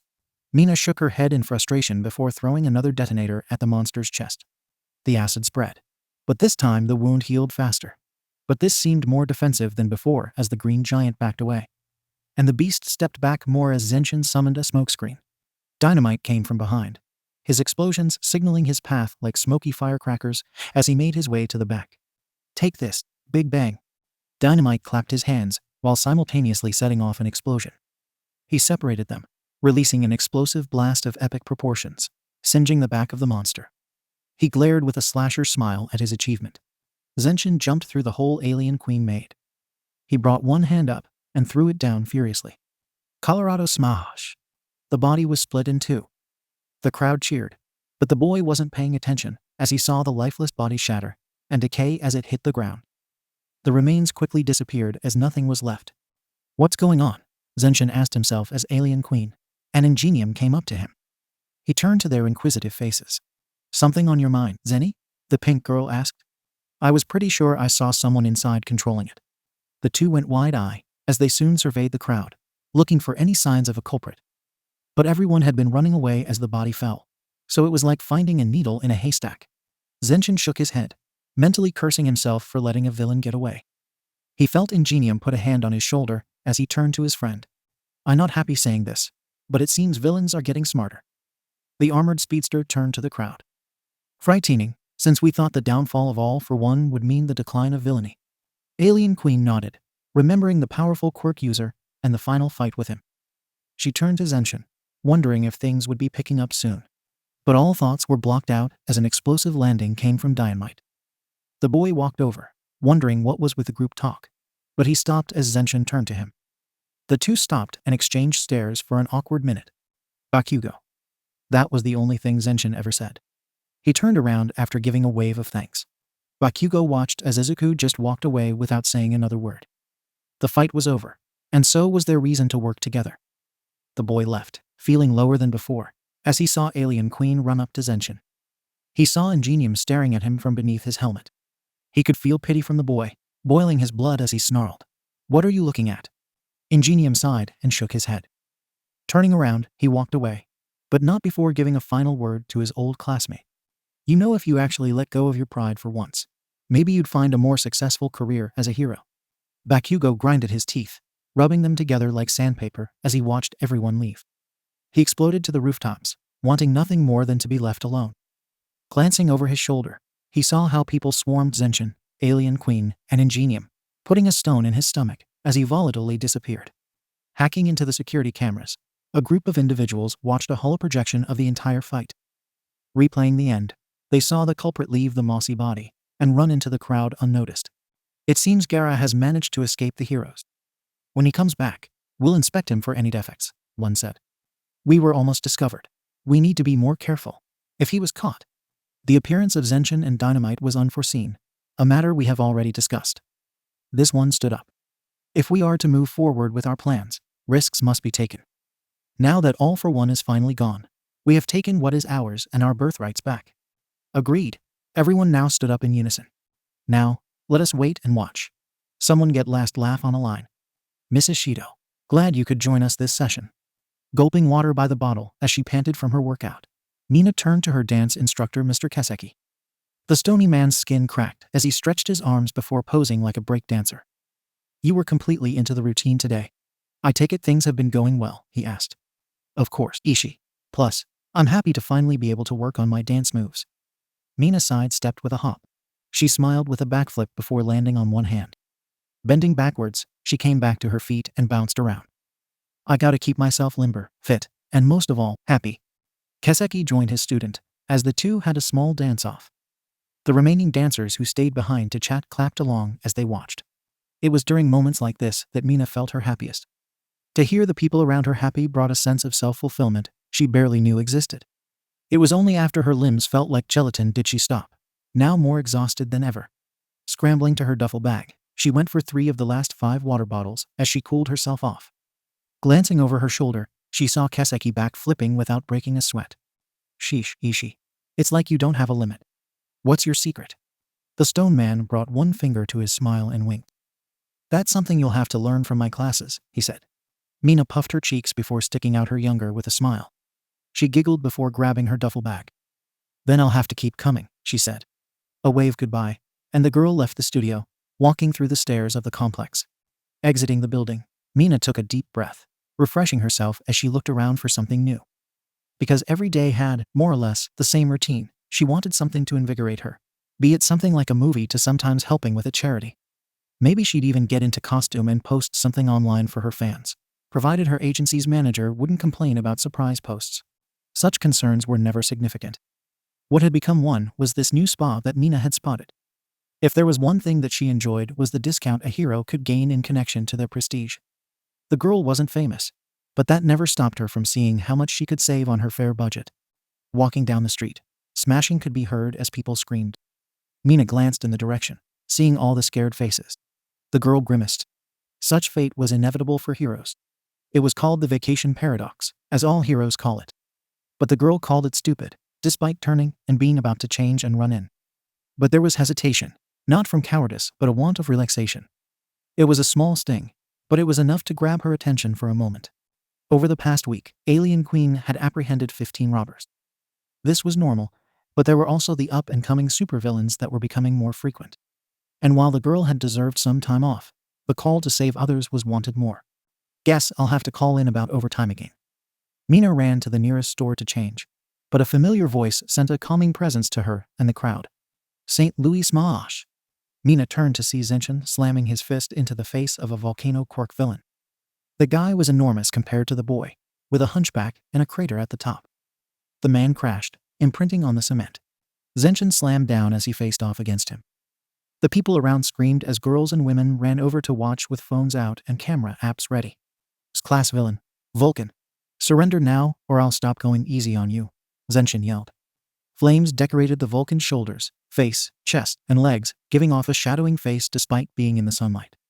He got up and shrugged off the punch as he stretched his shoulder. He can delay the inevitable? No thanks. He walked over to Zenin with a thin smile. You heroes only got lucky with All for One. But the new guys? They're much worse.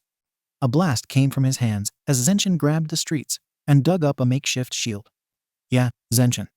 Kick his butt. Show that hothead he's not welcome here. You're so cool. Mina would have smiled at the cheers, but was focused on the new man in her life as Vulcan's hunchback crater smoked. Krakatoa burst, lava spewed out, falling into a spread as the crowd ran. Some used their quirks to escape or protect others as buildings, cars, shops, and limbs were burned or melted. The thug laughed as Zenin burst from his place. Kitty Hawk smash! Zenin threw himself with a punch as hard as he could. The air followed him as the lava was pulled along. The boy threw another punch, using the momentum to twist at high speeds, funneling the magma as he reached high altitudes. Zenin seemed to stop mid-air as he turned to the side, avoiding the grouper lava. As if dancing in the winds, he sent a powerful kick. Louisiana smash! The magma was thrown by the wind, soaring as high as it could, angled for one destination: the ocean. Such a small amount in comparison to others. There was no doubt that the lava would not harm anyone. From below, the crowd cheered as Vulcan grinded his teeth. He saw Zenin coming down and started smoking again. This isn't over. Ash blitz. Smoke spread through the area from the crater. Engulfing the streets, people coughed loudly as Zenin landed, wondering where Vulcan ran off to. With a might swing from the hero, the air pressure alone cleared the area. But to his and everyone's surprise, Vulcan was in the same spot, struggling to pull his legs out of egg like sacks in the streets. The crowd laughed as many took photos of the man. They ignored his surly and venomous glares. A quick knockout punch from Zenin, and the police had Vulcan cuffed as sent on his way to a maximum security prison. After the officers left, Zenin found himself swarmed by fans. From kids wanting an autograph to women trying to snag a photo, and maybe grab a touch, and reporters, the boy sweated profusely, trying to walk through the riptide of citizens. It wasn't until he had signed a few items and said a few words that the people gave him some room.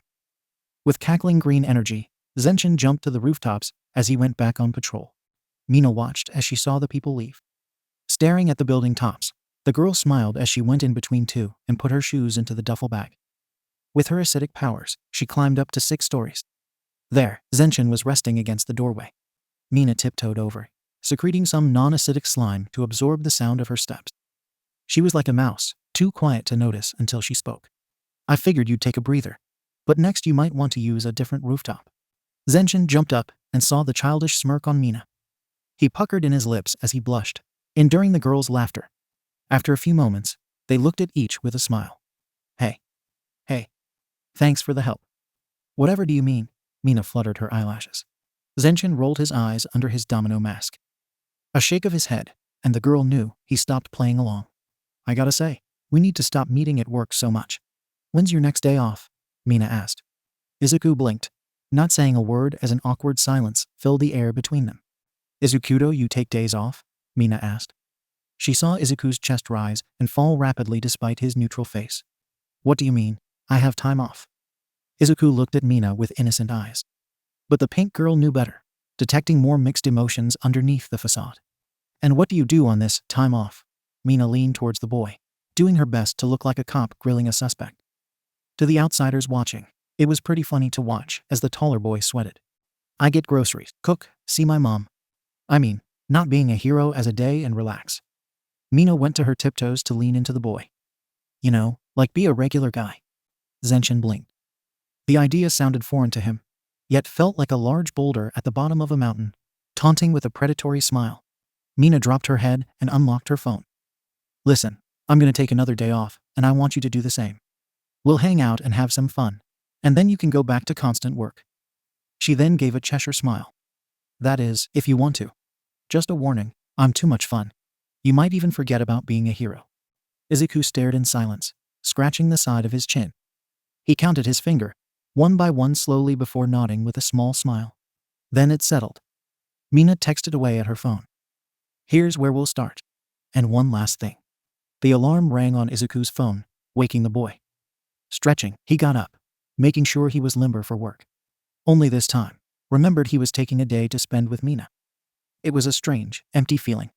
It was like the idea that being outside and not helping people made him feel queasy, almost like he was getting sick. He turned around to make sure everything was in order. Guess this bed lasts another day, he said to himself. After getting changed and some breakfast, Izuku walked outside, staring at himself. The fact he was wearing a plain shirt with some pants felt weird instead of his usual skin-tight costume. He felt almost naked, rubbing his arms and chest as he checked his clothes. Pulling out his phone and checking where Mina wanted to meet, the boy activated his quirk.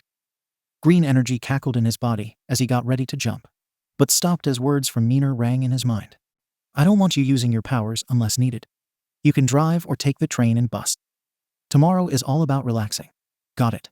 Izuku powered down as the word mentally echoed. Despite arguing over that last bit, he relented and agreed to tone down his usage of one for all. He sighed for a moment before going to his car. Only he just realized he never had one. Despite his success as a hero, the boy never looked into getting a car, except for his mother. So, he walked to the train station, using a bit of his powers to make it there in 10 minutes. It felt weird taking the train after all his time patrolling with his quirk. He watched the citizens, from normal to mutated, as they stood inside, squished together in the train car. The rocking of the cabin and fast-moving scenery was all that occurred during the ride. Izuku wondered if he had spent too much time in costume as a hero, but had quickly shut the question out as a lone word taunted him mentally. Deku. His mind cooed tauntingly. It was like a childish way of talking, like a wave of dark pain threatening to engulf him. Izuku spent most of the train ride looking for anything to distract him. Reaching the Mustafa district station, Midoriya stretched himself before exiting the building. The sun greeted him with the sound of cars and people bustling on the streets. There were villain attacks scattered about. Rubbing his head with one hand, Izuku walked to the location Mina texted him a few minutes ago. The city streets were a mix of opened or blocked off due to construction or villains. Midoriya had to chant how he was on a vacation day to keep himself in check. People leaned away in slight fear at the boy's muttering. He watched as other heroes dealt with the situation, relieving his stress and nervousness. Moments later, he made it to a small shopping center, where he looked for the pink girl. Despite her unique body color, it was almost camouflaged in the crowd of diverse quirked citizens. Midori. Izuku turned to see Mina waving at him. She was dressed in a flashy style with ripped jean shorts, a tie-dye tank top, an orange jacket, and a sparkly pink purse. He chuckled at the sight, happy to see the pink girl. Walking over, the boy saw how he attracted some attention. While his heroic build made him look strong, his bland fashion choices were questionable to look at. This was particularly the case since he had a pretty girl waiting for him. The two never bothered to see some people giving a side glance as they spoke. "Did I make you wait?" Izuku asked. Mina shocked her head, taking a lick from an ice cream cone she got from a convenience store. It was probably from the one on the corner of the street, or the other one a few blocks down. "Nah, I was just getting myself a treat. Granted, I don't know if I deserve this for taking 2 days off, but I think we're overdue for another date." Mina smiled, making the boy replicate the expression. Date. That was a word Izuku was hearing more often, and he was liking it more than he would admit. It was a word tossed around during high school, particularly during his second and final year, but hearing it as a young adult held something more. He couldn't put his finger on it, but it was like looking at the scattered pieces of a puzzle wondering what the big picture was. It was honestly exciting to see this in front of him. He was so preoccupied with the thought that he hadn't realized that he grabbed Mina's hand. It wasn't until he noticed the girl's face that it was brought to his attention. "Well, no, a little eager, are we?" Mina teased. She smiled widely, looking like a mischievous raccoon with her black and yellow eyes. It was making her more adorable as Midoriya blushed harder. "It's not that," Izuku defended himself as the pink giggled. I was just." He stopped as he felt the girl's grip tighten on his. "It's all right. Now come on." Mina started dragging him down the street. "I know it may seem a bit risky, but weeks ago you won't believe who showed me this awesome cafe here. You're gonna love it." The boy soon caught up, easily making up the difference with his speed. He recognized the block, recalling brief fights from previous days. A warm feeling encompassed the boy as he saw people's faces go by, at peace with the world. Children were playing with their parents talking a distance away. It made him glad to be a hero. Mina had dragged Midoriya a few blocks down the road when a limo came screeching to a halt. It turned down the corner, blocking off the two as someone opened the door. Izuku's face dropped in annoyance as he saw her face, holding back Mina, who looked at the scene in confusion. "Midoriya, why didn't you tell me you were taking a day off? I would have planned the most excellent date," the girl said. Out of the limo, a beautiful woman, who looked no older than 25, stepped out in the flashiest dress Mina had seen in a while. With golden hair and sparkling cerulean eyes, the girl walked towards Midoriya before pushing herself onto him, shoving her ample chest into his. Mina puffed her cheeks as she grabbed Midoriya's arm and pulled him away. Her eyes met with the ladies as onlookers snickered at what looked like a love triangle. "Excuse me?" The girl's voice seemed indignant, like she had been robbed of everything on her in public, left to fend off laughter from the citizens. She was like a lioness, taking one step forward as she inspected Mina. "And just who do you think you are?" "Ashido Mina." The pink girl did not let go, squeezing harder. Izuku blushed as he felt his arms sink into her ample chest, darting his eyes at anything but the girls. And we're in a date. Just who do you think you are, Goldie? The only sounds heard were from passers-by and the vehicles on the streets. The girls began to scowl as the boy in the middle of all this actually wished for a villain to appear, while his legs shook. I see, Goldie remarked as she walked back into the limo. She took one last glance at Mina, studying her unique outfit before scoffing. Well then, next time I guess I'll dress more appropriately for the next meeting. Taya for now, darling. The girl blew a kiss, and the car drove off. Mina stomped to the side of the road, memorizing the license plate on the back for later. Groans left her still puffed-out face as she walked back to Izuku. The boy looked ready to collapse. Who does that girl think she is? Mina waved her arms in the air. That was Miriam-Ray Kinpo, Izuku groaned. She's eccentric. Izuku walked forward as Mina followed with a pout that begged for answers. The girl's face was more intrusive than the hardiest reporter. And there have been plenty who attempted to follow the boy home. The paparazzi was that stubborn at times. The boy turned so slowly, it was almost like his head had been rusted in place. Can we first get to the cafe? If there was one thing Izuku had come to appreciate, it was a large serving of food during actually stressful times. While being a hero put him in constant danger, both physically from the villains and mentally from the press, some events just pushed the wrong buttons. And whenever he needed a break, hole-in-the-wall places like Cafe Anshin was just what he needed.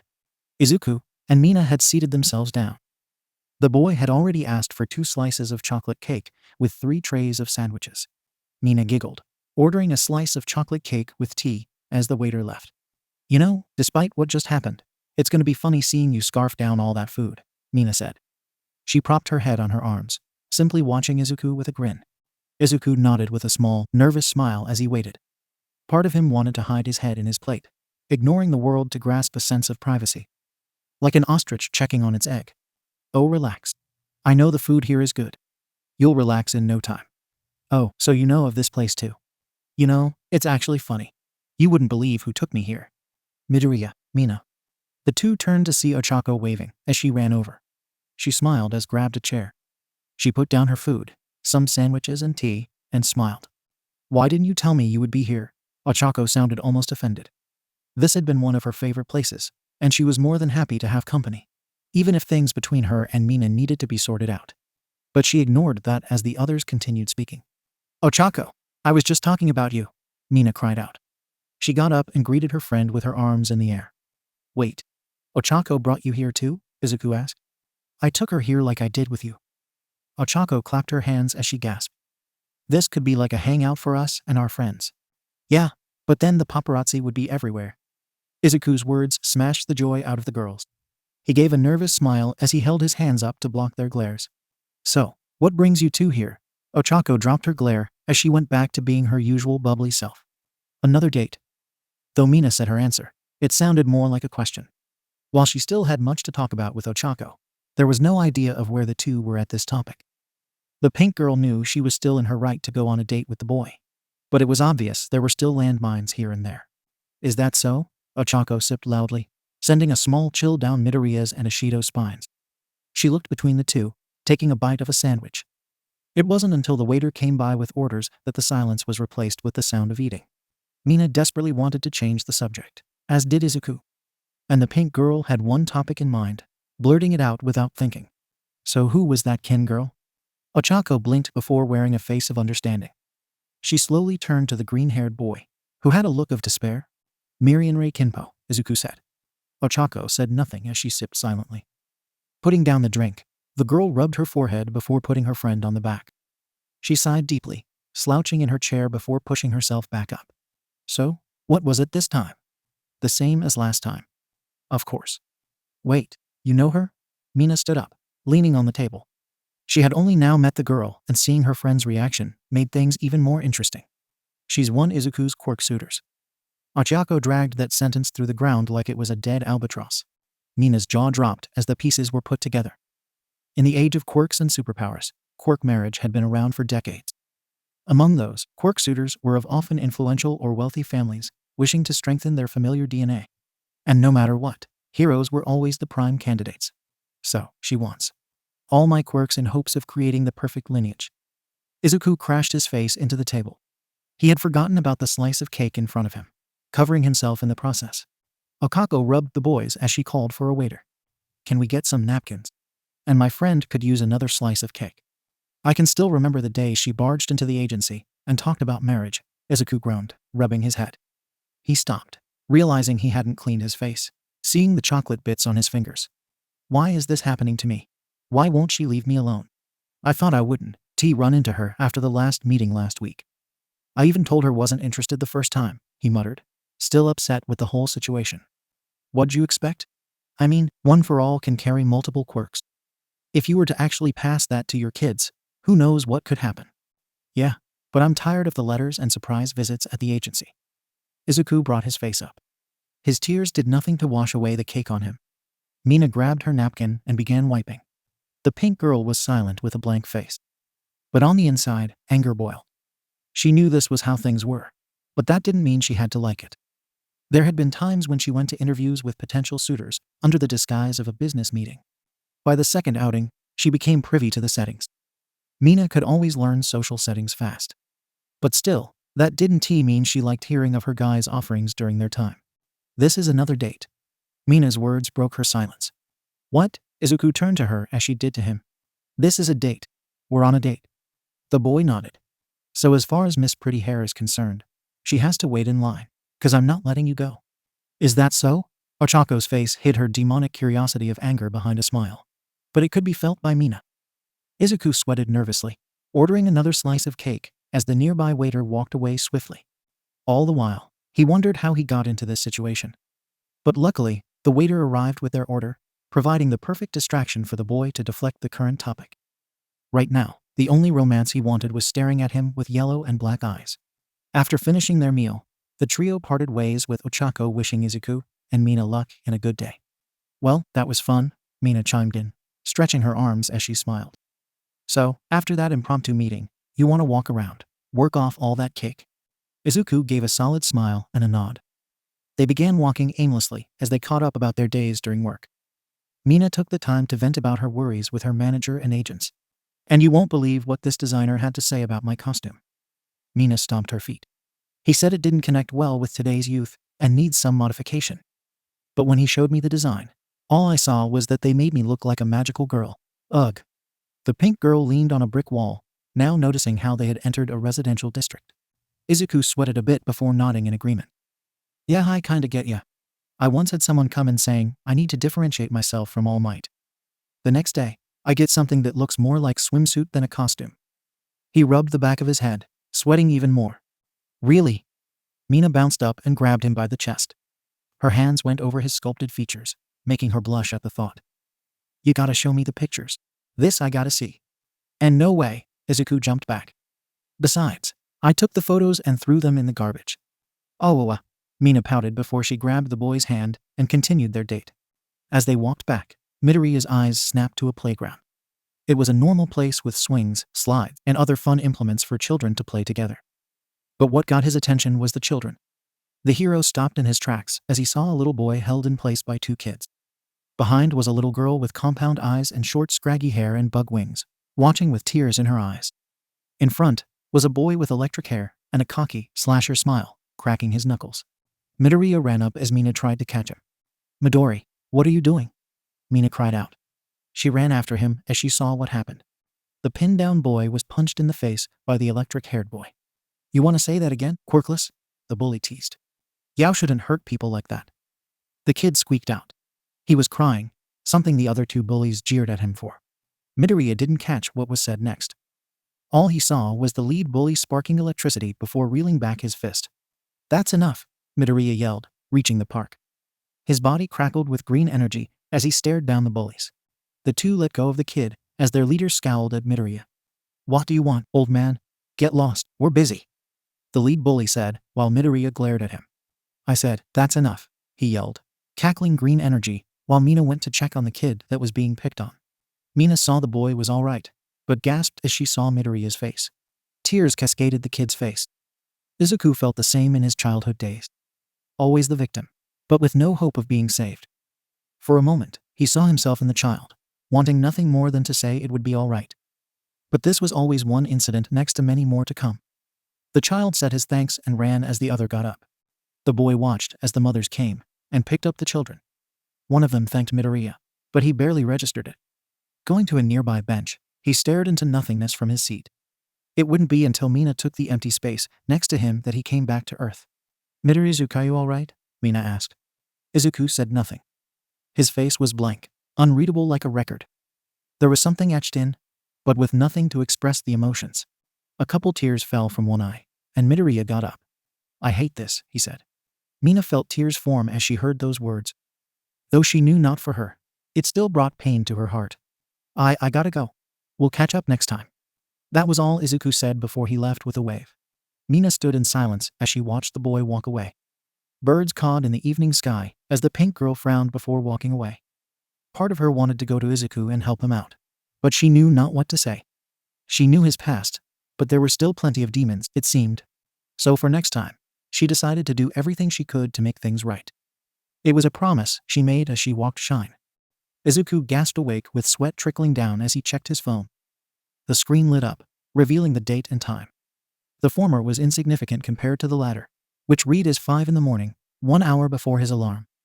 The boy groaned as he lay on his back, staring into the ceiling in an attempt to go back to sleep. Yesterday had been longer than expected, especially when he got the news from his therapist. It was just another session. But this one came with bad news. It had started like any other meeting. Izuku would show up in civilian wear and meet with Dr. Duobai, his therapist. He was a wise man, though he looked older than he was. Only a couple of decades older than Midoriya. He was now showing some white hair to accommodate his large physique. The boy had walked in, closing the door behind, where he always saw Dr. Duobai sitting in his chair, gesturing to the chaise lounge chair beside him. "Midoriya, good to see you again," the doctor greeted, standing up to bow to the boy as they greeted each other. "I take it all has been at least all right?" Midoriya hummed neutrally as he laid down on the lounge chair. After a few long seconds, he shook his head, listening to the nearby grandfather clock ticking. The boy turned to the therapist as he recalled work the other day. Zenshin had just dressed when he saw his agency's manager, Taguchi, waiting by the door. The man had this serious and exhausted look as he gestured for the boy to follow him to his office.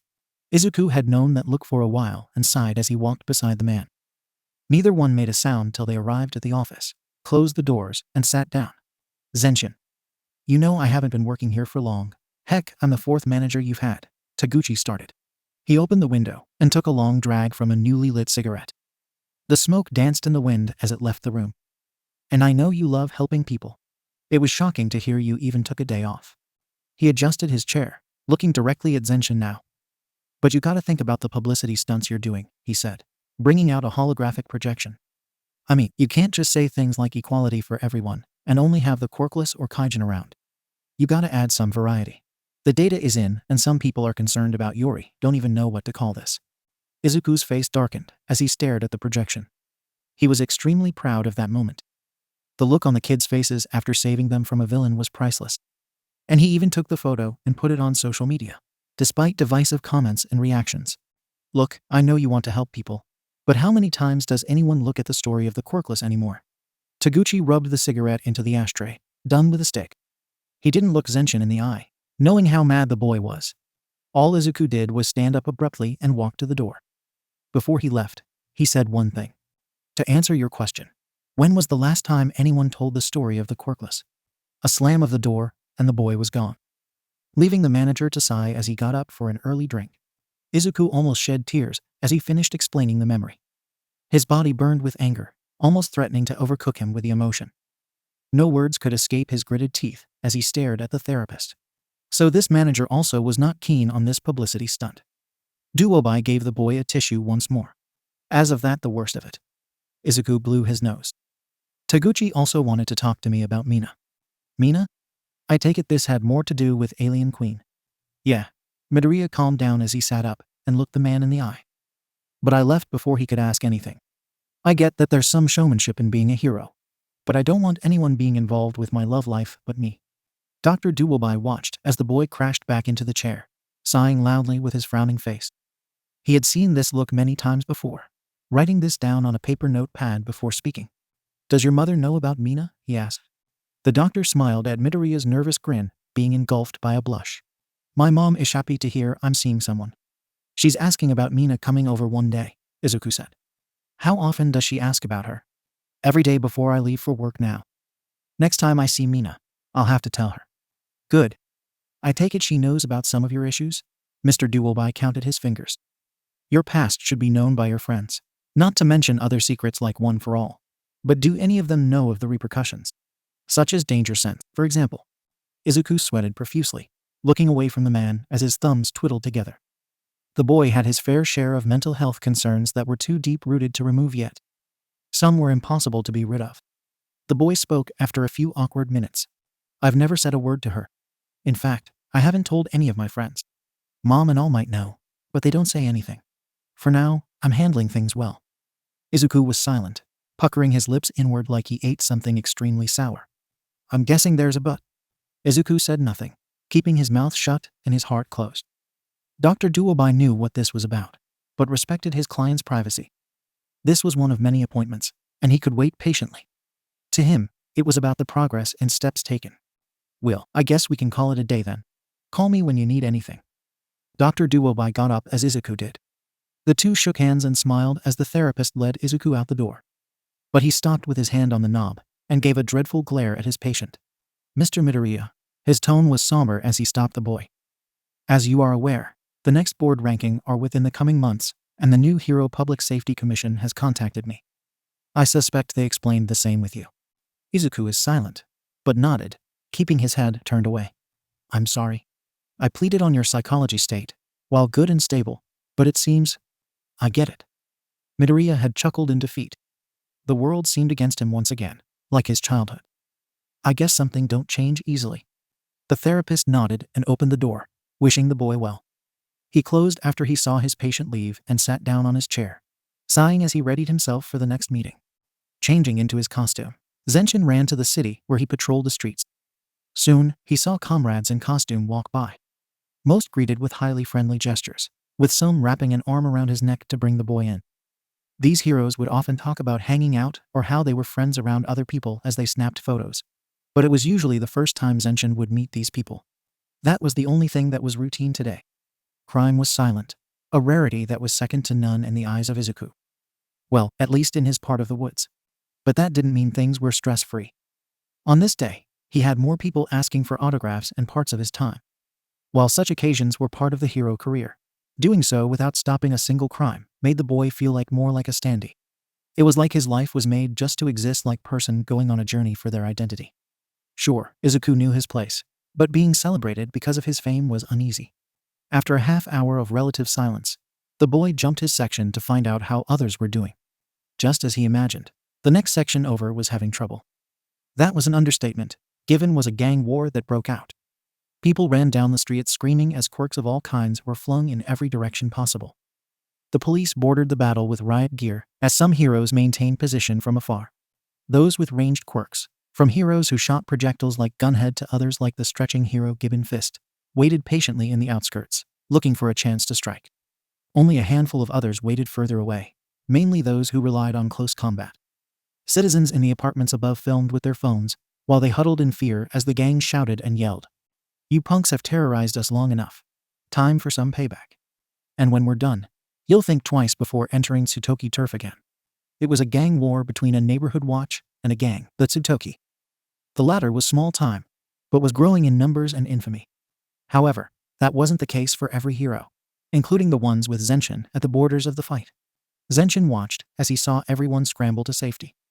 The police did a good job keeping things contained, but if no one did anything to stop the fighting, it'd be anyone's guess to say how long it would be till the battle escalated. That wasn't a chance the boy would take. He was going to stop this, here and now. It may have been another battle for many heroes, but that didn't make a difference to this one. Hey, Zenin. The boy turned to see Alien Queen next to him, greeting him with an affectionate shoulder bump. Or she would have had the scene before them not caught her attention. The two didn't say a word. The battle took far more priority right now. But the pink girl glanced at the boy for a moment with inquisitive eyes. I take it you got a plan? She asked. Zenin took out a notepad. He always seemed to have one, a habit formed as a child. He started sketching and writing page after page as plans formulated in his mind. Neither the pink girl nor any heroes who looked over his shoulder could understand at the pace he was going, even with all the muttering that added more details. It was only a few seconds, but the notebook snapped closed, startling anyone around, and was put away promptly. Alien Queen, can you give me a hand with something? The hero asked with a handout. Alien Queen blinked, wondering what she could besides throwing acid. A few moments later, she got the idea as it was whispered to her. Though unsure, the pink girl played along as she focused on making 5 non-acidic bubble-like orbs. Just to let you know, I've never done anything like this before, she commented, handing the orbs to Zenin, who poked his finger inside. Die, weakling. For our honor. 5 orbs came crashing down as the two forces charged at each other. Only one popped as smoke encompassed the battlefield. Zenin and Alien Queen let a drop of sweat slide down their heads before jumping in with the other heroes. The boy leapt into the action as he aimed for a random gangster with ice spiking out of him. A swift punch, and it was the shot around the world as everyone stopped to see the punk flying out of the smoke, a few blocks down before crashing. The two sides watched as more heroes appeared through the smoke, entering like ninjas in anime. This included Alien Queen, who gave a wide smile as an eerie calm entered the battlefield. Some of the thugs dropped as they saw the change in tides of this battle. The neighborhood watch glared at the heroes. Some clenched their fists, while others displayed their quirks. A Tengu man in the back of them locked eyes with a random hero, making him step back. The gangster, Todoroki, snarled as the many mutants bared their teeth. It was like looking at a horror film set, where every monster teamed up, and all faces were now fuming with rage. Time to leash crime, one of the heroes, an up-and-comer named Freestyle, yelled as he leaped into the fray with a spinning motion. The boy landed on one of his many spikes, moving like a top as he knocked out villains left and right. A neighborhood watch member charged forward, but Zenin leaped in between him and a gangster, knocking out the latter with a swift punch. The boy looked to the man and put a hand up. Don't worry, we got this, Zenin said with a brave smile. TCH, if that were true, then you heroes would have stopped these thugs already. The man, who had a muscular build with metallic hair, uttered the word hero like it was poison, glaring menacingly. Not let it snowball out of control. Zenin paused at the man's words, but his frozen state was seen as opportunity to most in the battle. This became evident as one of the gangsters, a small shark man, jetted towards him with beams of light pushing him through the air. The guy almost took a chunk out of the hero, if not for the intervention from another. It was a heroine named Chitin charged in with a punch before her armored costume opened its mouthpiece and assaulted the thug with whips. Zenin mentally cringed at his hesitation, almost getting himself killed. To make up for this, he ran ahead, tackling a stone golem girl into a guy with wings for arms. The two rolled into a street light, where they collapsed. The boy then aimed and fired black whips at the more airborne gangsters, tying down a wasp girl, a man with only holes as a feature, and a guy with wheels on his body. The three kept to the air with their quirks, with the whole human blowing air out, and the other man spinning his wheels at incredible speeds to mimic a copter. The wasp girl gave the most resistance, dropping down as she aimed her extra appendage, a thorax, at the hero, firing away stingers. Bringing down her cohorts, the hero jumped to the side, avoiding the spikes. One slam for the guys, and the boy was free to take on the wasp girl. But he saw Alien Queen jump up behind her and throw webs of non-acidic goo, immobilizing the gangster. The pink girl landed with a spin, taking the heel of her foot and digging it into the falling wasp's stomach, knocking out the thug. She turned to Zenin with a smile and a pose. "Retreat," cried one of the gangsters, as he threw down a smoke bomb. All the smoke smelt terrible as the thugs disappeared into thin air. Everyone looked around, but only half were caught. The neighbor watch huffed as they walked away, holding up rights for quirk usage. Some gave the heroes the finger as they left. Looks like another vigilante group. Zenin watched as some were being questioned by some heroes and nearby police.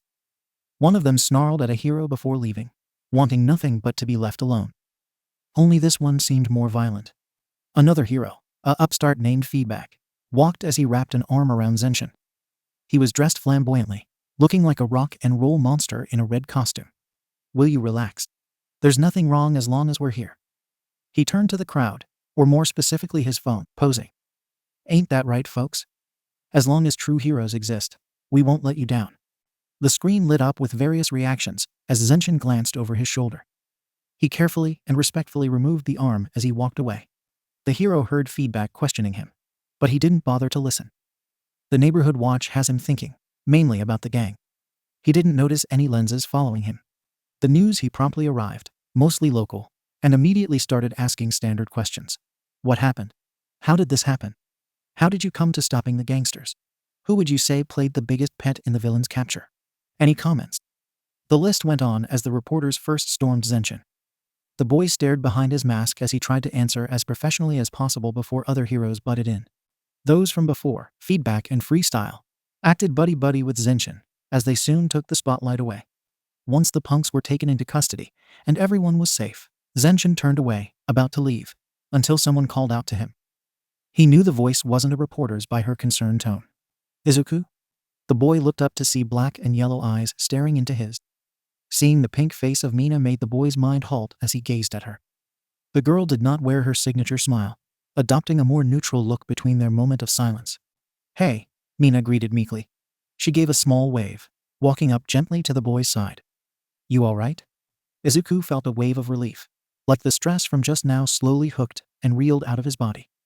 Not sure how to process his emotions, the boy hugged Mina, who returned the gesture. Bad day, huh? Guess the gang war took as much out of you too? She asked, basking in the warmth of the boy's body. More likely a long one. Izuku's voice was quiet. The pink girl noticed his expression and realized that there must be more going on. She pondered on the right words as she wakes along the boy's side, noting his tired expression. Do you know what you need? She asked, now smiling widely.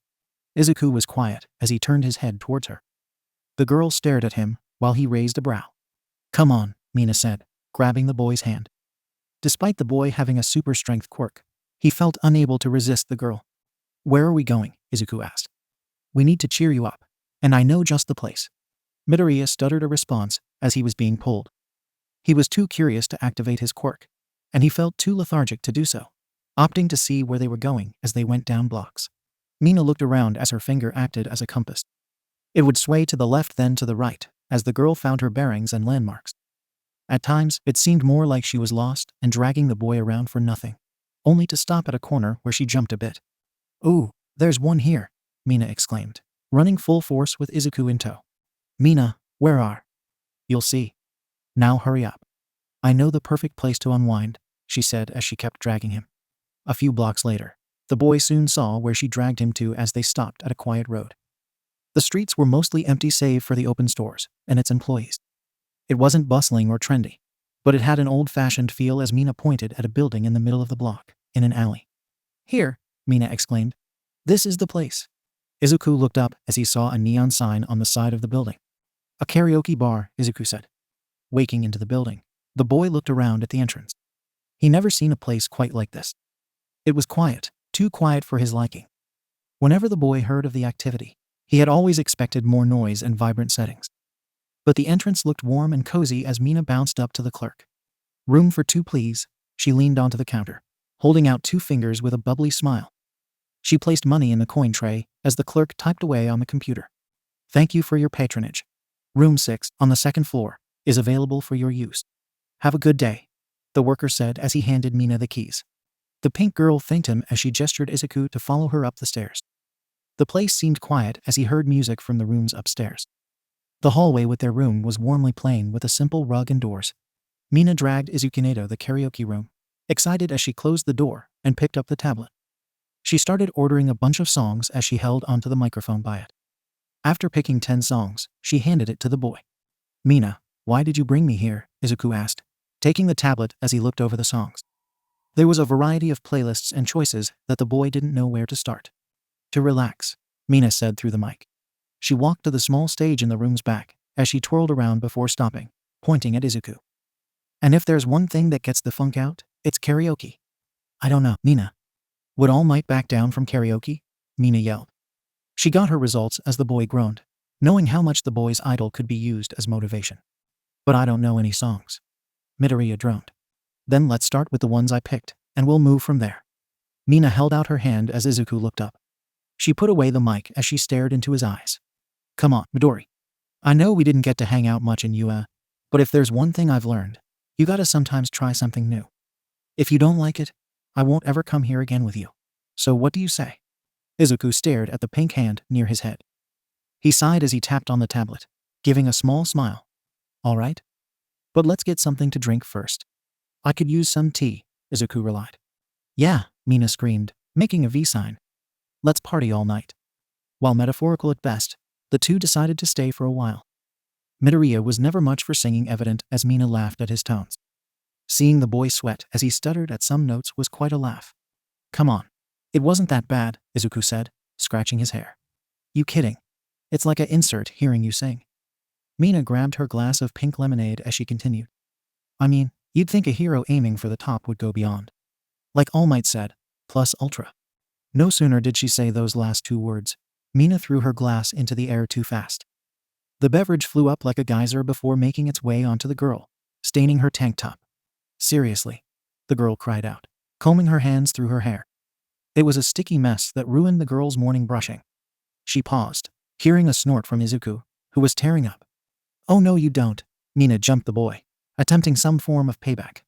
But it made Izuku grab her hands, holding her back with his natural strength.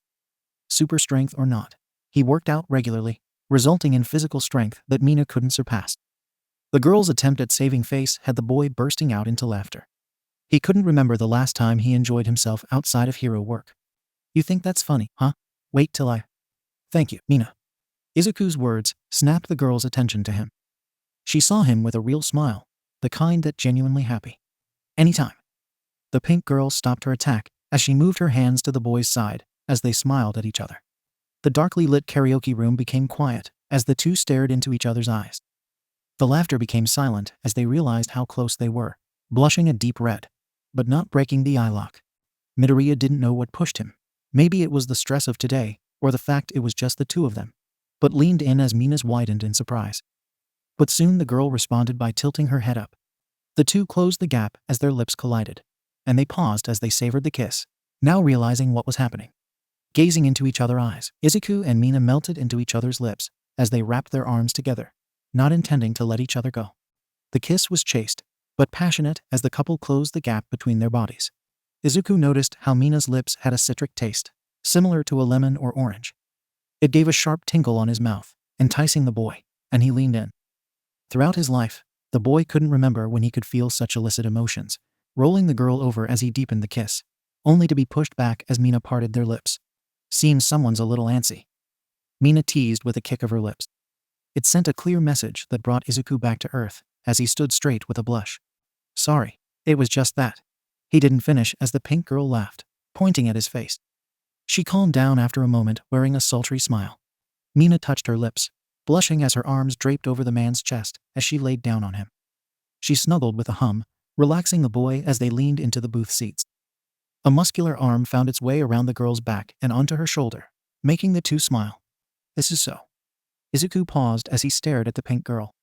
He saw the warm smile on her face, making his light up a new shade of red. I take it you. I like you. Really like you. And I don't mean as a friend, obviously. Mina pushed the boy onto his back. She climbed up, locking their eyes, and showing Midoriya her feeling through her black and yellow eyes. These past few weeks of meeting up and getting to know each other, seeing Yui call them great, and I want to see where this goes. The pink girl leaned down, kissing Izuku on the lips again. The abrupt confession and kiss knocked the wind out of him, but he soon melted into the action, wrapping his arms around the girl with a squeeze. He had forgotten this feeling of acceptance. The only time he recollected this was back in high school, but the memory was too distant to see as the two continued their second kiss. Time was irrelevant as the dim lights in the karaoke room. The tablet laid on the table, collecting dust. It was only until a knock on the door did the two parted. Mina sat up straight, blushing madly with a goofy smile. She played with her hair as Izuku stared at her before getting up and going to the door. It seems the couple forgot about the next serving of drinks they ordered, coming at the most inopportune time. A quick thank you, and the boy sat back down, placing the beverages on the table. Back to enjoying each other's company, Izuku and Mina engaged in another staring contest. The bashful body language the two had could make anyone suspect they were high school students. Neither of them knew what to say, but the boy had a feeling about how to break the ice. Midoriya handed Mina her drink, blushing deeper as he felt her hand touch his during the exchange. He lifted his up and smiled. To us. Those were the only words he said as the couple toasted their drinks, finishing them off in one go. Mina had a funny look in her eye, glancing at her now boyfriend. Almost instantaneously after the two topped off their beverages, the pink girl wrapped her arm around Izuku, squeezing the two together as she got out her phone. Only after a flash of light did the boy notice the picture on the girl's phone. And it was only through reflex he saw the girl open her social media app, Mighty, and upload the pic. I'm posting it. Mina got out her phone, pushing back Izuku. who attempted to snatch it out of her hand. It would have worked if it weren't because the boy was much stronger than her. Before anything could be sent, the phone was snatched out of her hand. Mina, Izuku's voice was begging the girl to stop.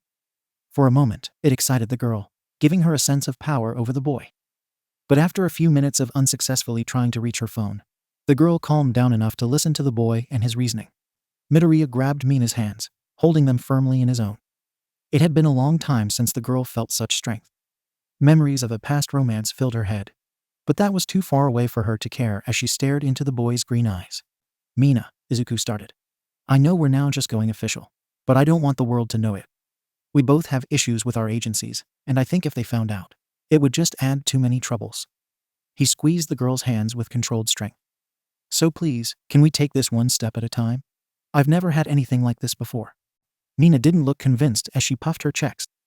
Her finger wiggled above the send button, dancing threateningly in the air. Plus, Izuku blushed as he pointed to her shirt. I don't think you want to send a picture with your shirt like that. Mina blinked, glancing at the photo before looking at her chest. All the swirling emotions made the girl forget about her soaked, white tank top, which now exposed too much pink. The girl blushed, turning her head to see the nervous grin on Midoriya. A competitive smile formed on her face as she leaned in. And you didn't tell me this, why? Mina took her arms and used them to squeeze her chest as she stared intensely at her boyfriend. She gave a sultry stare while biting the bottom of her lips. Izuku couldn't properly respond, darting his eyes at his girlfriend's antics as he tried to maintain eye contact. Normally, Mina wouldn't let him get off that easy, but she shook her head and relaxed her arms. Her giggle signaled how she was getting at his goat. Don't worry. I know we're just started dating for real, but I don't think you'll be getting any tonight, Mina teased, wrapping her arms around the tomato-faced boy. She leaned in, pressing her damp chest into Izuku's arm. Fluttering her eyelashes, the girl had the most dangerous look as she spoke. But I will tell you how worth the wait it is. The only question I'll ask is, how long can you wait? Putting a hand on the boy's chest, the girl gave a soft, chaste kiss on the lips. Right now, it signaled a patient emotion for them as the boy held onto the girl's face, ignoring everything as they soon resumed themselves, enjoying the night. The next morning seemed more cheerful as Mina Ashido got up. She looked around her room, feeling greater joy than she normally does. Her bed, flashy with some decorative pillows and sheets, was a mess as the girl sprawled out with a yawn. Her pink and red decor almost camouflaged her skin as the girl inspected her bed. No hole, good, Mina said as she took off her sleepwear and changed into her uniform. She settled into her kitchen, picking out something sweet to add to her usual breakfast. It was nothing special, but a sugary taste was usually added in the mornings in lieu of coffee. After that, it was time to work. Or that's what it would say on paper with the hero's commission. For the pink girl, being a hero never felt like work. And that was one of the best parts. With an added skip to her step, Alien Queen surveyed the streets. Looking over other hero couples, the girl's heart swooned at the thought of one between her and Zenin.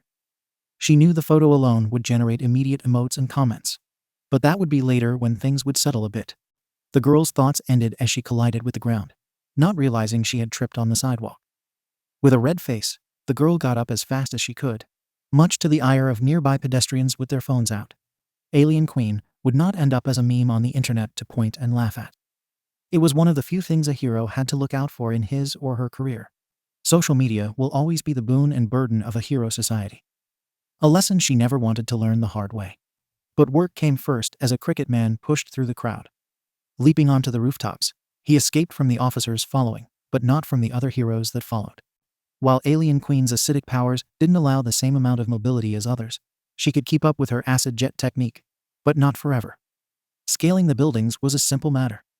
The only issue was not melting the walls to she'd had damages to pay. Making her way to the roof, the pink girl paused as she noticed the heroes were knocked out and the cricket man was gone. She examined the area, finding a few bruises on the competition. Whatever happened, that guy was good, Alien Queen commented as she called the hero health department to pick up the defeated heroes. Jumping down to the streets, a large non-acidic blob was thrown into an opening as Alien Queen landed softly. Bouncing off the gelatinous pad, a few shots of acid dissolved the substance, giving the girl time to make a cute pose on her feet before continuing her patrol. Looks like someone's trying hard to be popular as usual, came a voice. Alien Queen stopped, her pink face turning red as she held her breath. Only one hero would talk to her like that. The pink hero turned around to see her fiercest rival in the hero business, Jungle Storm. The heroine was beautiful with long flowing locks of green hair with tan skin on a voluptuous body. Among the heroes in society who used their looks to get ahead, Junglestorm was oddly provocative with a leopard print, leather loincloth, sports bikini that looked more like it belonged in the jungle than in a city with boots and gloves. Her presence brought lustful and confused faces and the crowd as the two engaged in a stare-off. Some had taken pictures, walking by. Junglestorm, Alien Queen said bluntly. Alien Queen. I see you're looking as eye-catching as ever. Though that's probably the only reason why you're so high on the charts. Mina's face couldn't hide the dark tone in her voice. It takes more than ideology to be a hero. Junglestorm posed with her hands in her hair. And if you want to make a point in the world, you gotta rank up in the polls, sometimes by any means.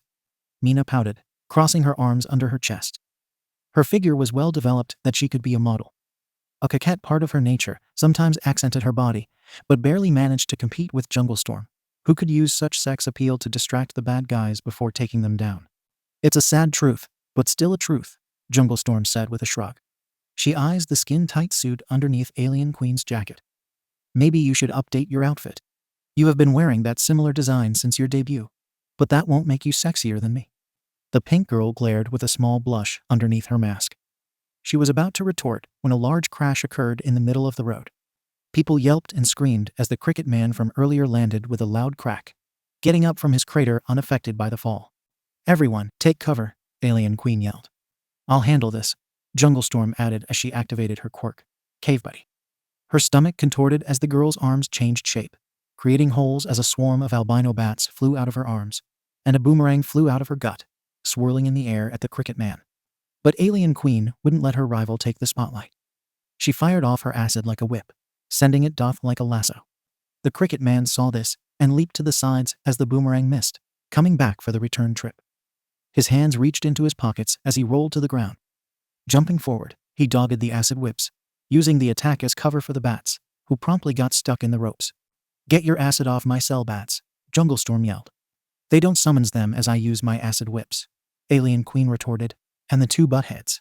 Staring at the two, the cricket man chewed his mouth as the boomerang closed in on him. It was then he took out his hands and turned around. The sound of bullets flying paused the crowd as the man held two pistols. The boomerang fell to the ground, split in half. The two girls stopped fighting as they saw the cricket staring at them. Silently, the man twirled his guns with a neutral face. At least it seemed that way, as having a cricket face made it hard to tell what he was thinking or feeling. Take this, the girls cried out as they readied their powers. The cricket man jumped up, aiming his pistols. But while the girls focused on the barrels, they didn't see him twisting his long, slender legs, rubbing them together. A sound emerged, so sweet and calming, making eyelids heavy. Lullaby heroes, the cricket man said. Alien Queen, using all her willpower, summoned a barrier, engulfing her and Junglestorm like gelatin as her eyes closed. The sound of gunfire broke the lullaby. The crowd snapped awake in fear as many checked themselves for bullet wounds. But no one was harmed. Not even the jelly-like barrier was scratched. Alien Queen removed the protection to see nothing had been damaged. The only change was that the cricket man was gone. No bullet marks were seen, but Mina checked to see if anyone was all right. To her surprise, nobody needed medical attention or fee to the ground. It was a bloodless scene. Don't worry, everyone. Our combined efforts have scared the villain away. But don't worry. Junglestorm posed with her chest out. We'll find him and put a stop to his evil deeds. The crowd cheered, feeling safe as no one got hurt, and soon fans ran over to ask for autographs or selfies. Mina posed with a cute smile as people gathered around, but she sighed as more fans huddled around her rival.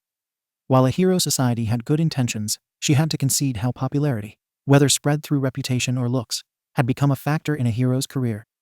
Didn't matter how the person was spreading peace and justice. It was a harsh truth many had to understand in this modern world. Even Zenin. While Izuku had started the day with a similar skip to his step, the boy had his work cut out for him only hours into his shift. Zenin found himself hurtling through buildings as he was smashed against the walls, taking him to a construction zone. There, the vine's hand constricting him tossed him to a pile of steel beams as the workers ran for their lives.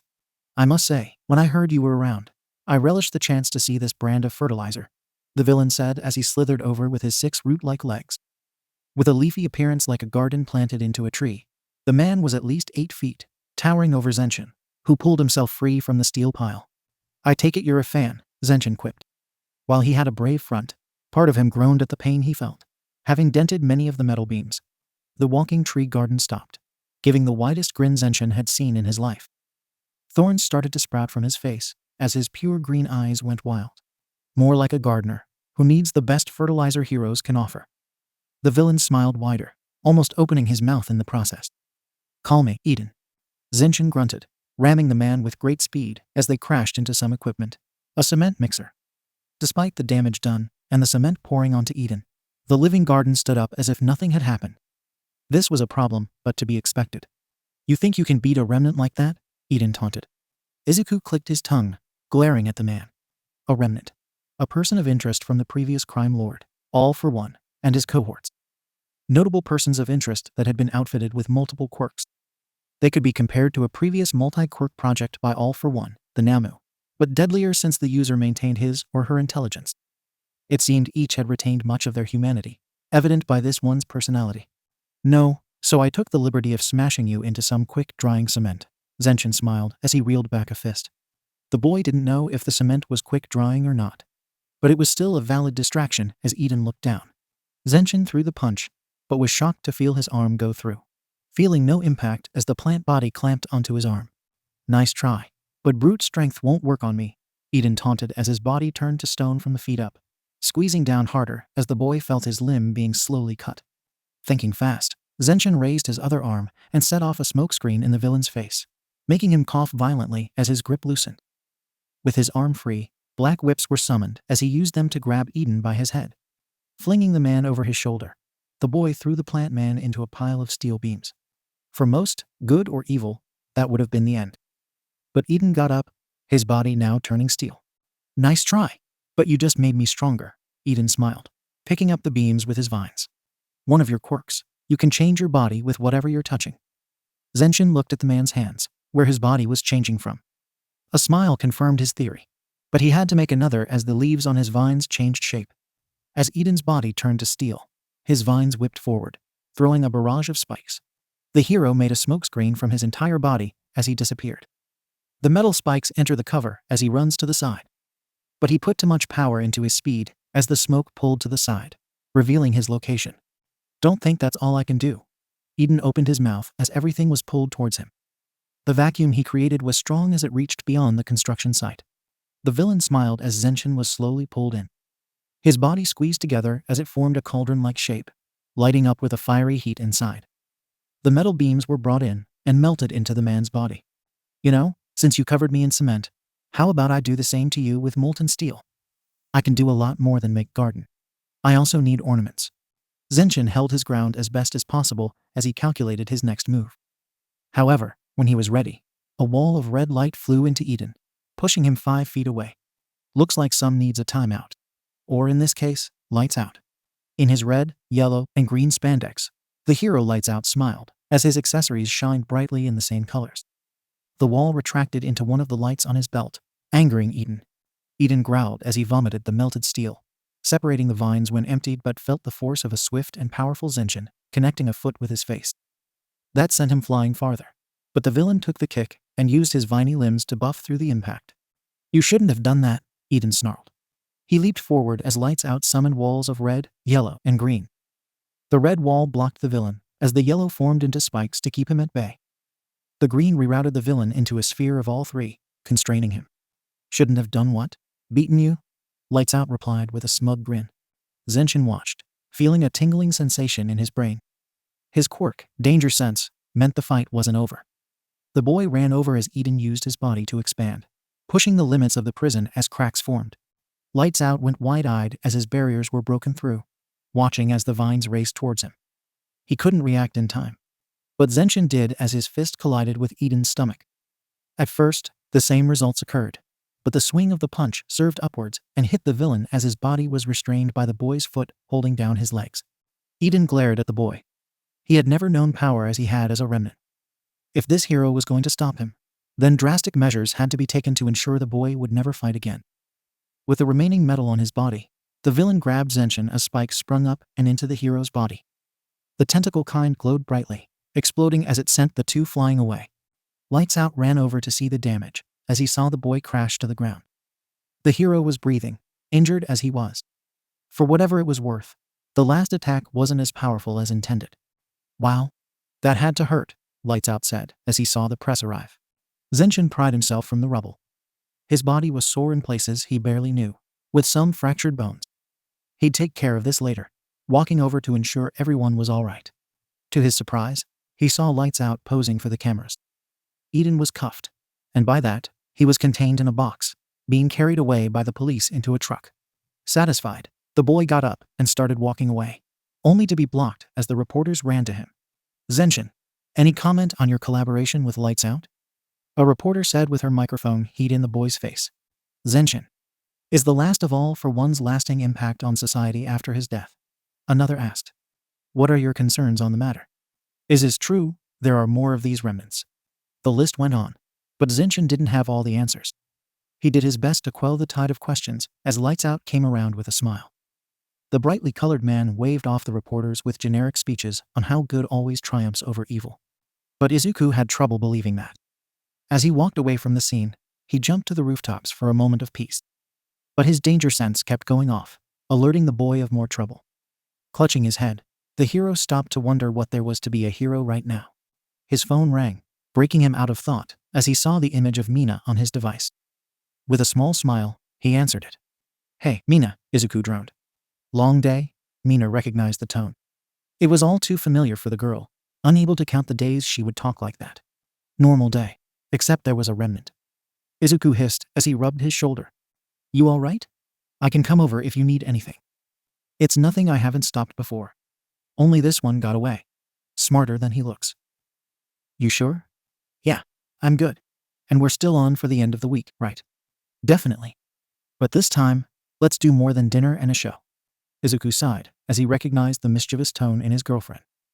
A chuckle gave the okay to do something more than just sit and chat, unaware of how festive the girl could get. Izuku opened his eyes slowly as his alarm went off. The sunlight reflected into his room and alerted him to daylight as he groaned in pain. His bruises and fractures had healed nicely from the fight with Eden, but he was put on a day of rest to ensure proper recovery. The boy sighed as he got up, turned to the side of his bed, put on a pair of all-night slippers, and reached for a matching robe. Going to his closet, he saw a sticky note that said, "Come downstairs." The boy groaned, having an unusual feeling about this. Only one person he knew would leave a note on his closet, and could do so without alerting him. Opening his curtains, he looked out the window at miles of untouched wilderness. The mountains shining against the sunrise were beautiful, waking him up more. But the smell of food reminded him he had company as he walked downstairs. The smell of fish, rice, and vegetables grew stronger as he turned to the kitchen. Good morning, Mom, Izuku greeted his mother. Midoriya was cooking at the stove, standing on a step ladder as she used her quick to multitask in the kitchen. Lifting salt and pepper shakers with her mind, the woman shook the pans by hand, flipping yakizakana onto 3 plates. She finished the presentation, turning around to greet her son. Good morning, Izuku. Pardon the intrusion, but we wanted to check up on you, she said. It's all right. I gave you a set of keys for a reason, Izuku replied with a small nervous smile. Midoriya jangled her copy of the house keys as a stack of plates followed her to the table. Alongside the table was Izuku's idol and mentor, the former #1 hero and national treasure, All Might. However, these days he goes by his real name, Toshinori Yagi. Yagi was a tall man, even for his age, but despite his status of former hero, his body was lanky and skeletal. The best way to describe him was skin and bones, an almost horrifying look if not for his calm and kind demeanor. Izuku sat down at the table as his mother placed the plates accordingly. He was now red with embarrassment as Yagi stared at his outfit. The former hero sputtered a laugh from his awkward smile. I see you're still as big a fan as before, Izuku, Yagi said, stifling his laughter. Izuku hummed an answer as he picked up his chopsticks. Poking at the fish, he ate the mackerel in one bite, almost inhaling it. It was an unconscious decision, promptly recognized by his sudden coughing as he shallowed. Grabbing a napkin, the boy wiped his mouth. Eyeing the stairs from across the room, Izuku put down the napkin and chopsticks. He realized they came for more than just a house visit this time. You're here because of the news a while ago, right? Izuku asked. Yagi nodded, holding no smile. Inko said nothing. I see another revenant appeared. That makes 2 so far, Yagi added, holding 2 fingers up. He does not touch his food, staring at the boy. And this one was on the lookout for me, Izuku put in his 2 cents. It's safe to say the rest of them will act the same way. The two nodded, phasing as they heard Inko tap at her plate with her chopsticks. The mother repeated her actions, wearing a blank face compared to the others' dropped expressions. That isn't to say I won't be careful even more so. Just that they'll make things more difficult. And besides, one thing about a society of heroes, I can just keep in seconds. Izuku flailed his arms as sweat poured out his body. His dry clothes began to stain with his body's scent as he tried to calm the mother down. But it seems Miss Midoriya is not as concerned about the criminals, giving a warm smile and faith in her son's abilities, not just his quirk. Izuku and Yagi sigh, going to their meals. The topic of revenants would be brought up another day without her company. But that didn't mean Inko did not come here to cook. So about Mina. Inko put down her chopsticks and stared at her son. Izuku choked again, coughing out bits of his water with a red face. After a moment, he collected himself to stare at his mother's excited smirk. A glance from Yagi made the boy realize this was the main reason for the visit. It seemed danger was second fiddle to hear about the boy now dating someone. To be weirded why you hear that? Izuku asked. Inko gravitated her bag over, levitating its contents into the air before pulling her phone towards her. Fixing the purse, she put it away and then began going through her device, showing pictures online. I keep with you on social media. You know how tendy hero dates are, Inko replied with a blank smile. Her son started sweating again. His clothes were becoming towels with his eyes as big as plates. Why didn't you tell me you were seeing someone? You know how long I've been waiting to hear such news. The mother's tone is full of disappointment as she pouted. She turned her face away from the boy as she continued. I should have seen this coming. Once a girl enters the picture, boys forget all about their mothers. Mom, that's not true. I was just waiting for the right moment, Izuku defended, slamming his hands to the table as he stood up. His mother giggled, lightening the mood as he felt Yagi's hand push him down. Just be careful. You're currently ranked 94th. Amongst the thousands of heroes, that's more than enough for the paparazzi and news media to peek into your life. Yagi put down his fork. He gave his successor a blank stare. That will also involve the people around you, loved ones especially. I can't tell you how many girls threw themselves at me. Not to mention a few guys. Izuku and Inko looked at Yagi with funny faces. The former hero waved his hand with an awkward smile. When you're at the top, you get all kind of fangirls. But I'm sure you'll find out, he added. Will that include more attempted suitors at the house? Inko sighed, rubbing her head at the migraine forming. Izuku burst out into a nervous sweat, feeling bad for his mother. The boy managed to have a semblance of privacy at home, but the same couldn't be said for his mother. Ever since Zenshin's debut, meaning his introduction with his original hero name, Deku, there had been a small wave of greetings and letters arriving at the mother's home. Random girls neither she nor Izuku met had stopped by to talk about dates or what the latter would like. Being a hero with fame was one thing, but not the same could be said for their parents. Be it from guests coming at all hours to gifts flocking her doorway. The mother sighed as she was used for meetings. Granted, only a select few of these visitors were arrogant or greedy personalities, but it was still too much at times. If it weren't for the fact these visits were spread out, I'd go insane, Inko sighed. Izuku stood up to comfort his mother, but he soon had the added misfortune of pain growing in his limb. He gripped his right arm, dropping his chopsticks as he hissed in agony. He felt a hand on his shoulder coming from Toshinari as Inko went to the kitchen, bringing back a bottle of pain relief medication. How many? Inko asked, but she watched as her son took the bottle and poured 4 pills before taking them with water. Izuku sighed as he stumbled to the nearby couch and rested. It would be 20 minutes before the medicine kicked in, forcing the boy to stay at home as his mother and mentor watched over him. I never thought All for One could do such a thing, Yagi commented. The day went by slowly as Izuku rested all day. Going around fighting was not a good sign when the pain and spasms appeared. It used to be a scheduled event, able to be estimated on its duration and appearance.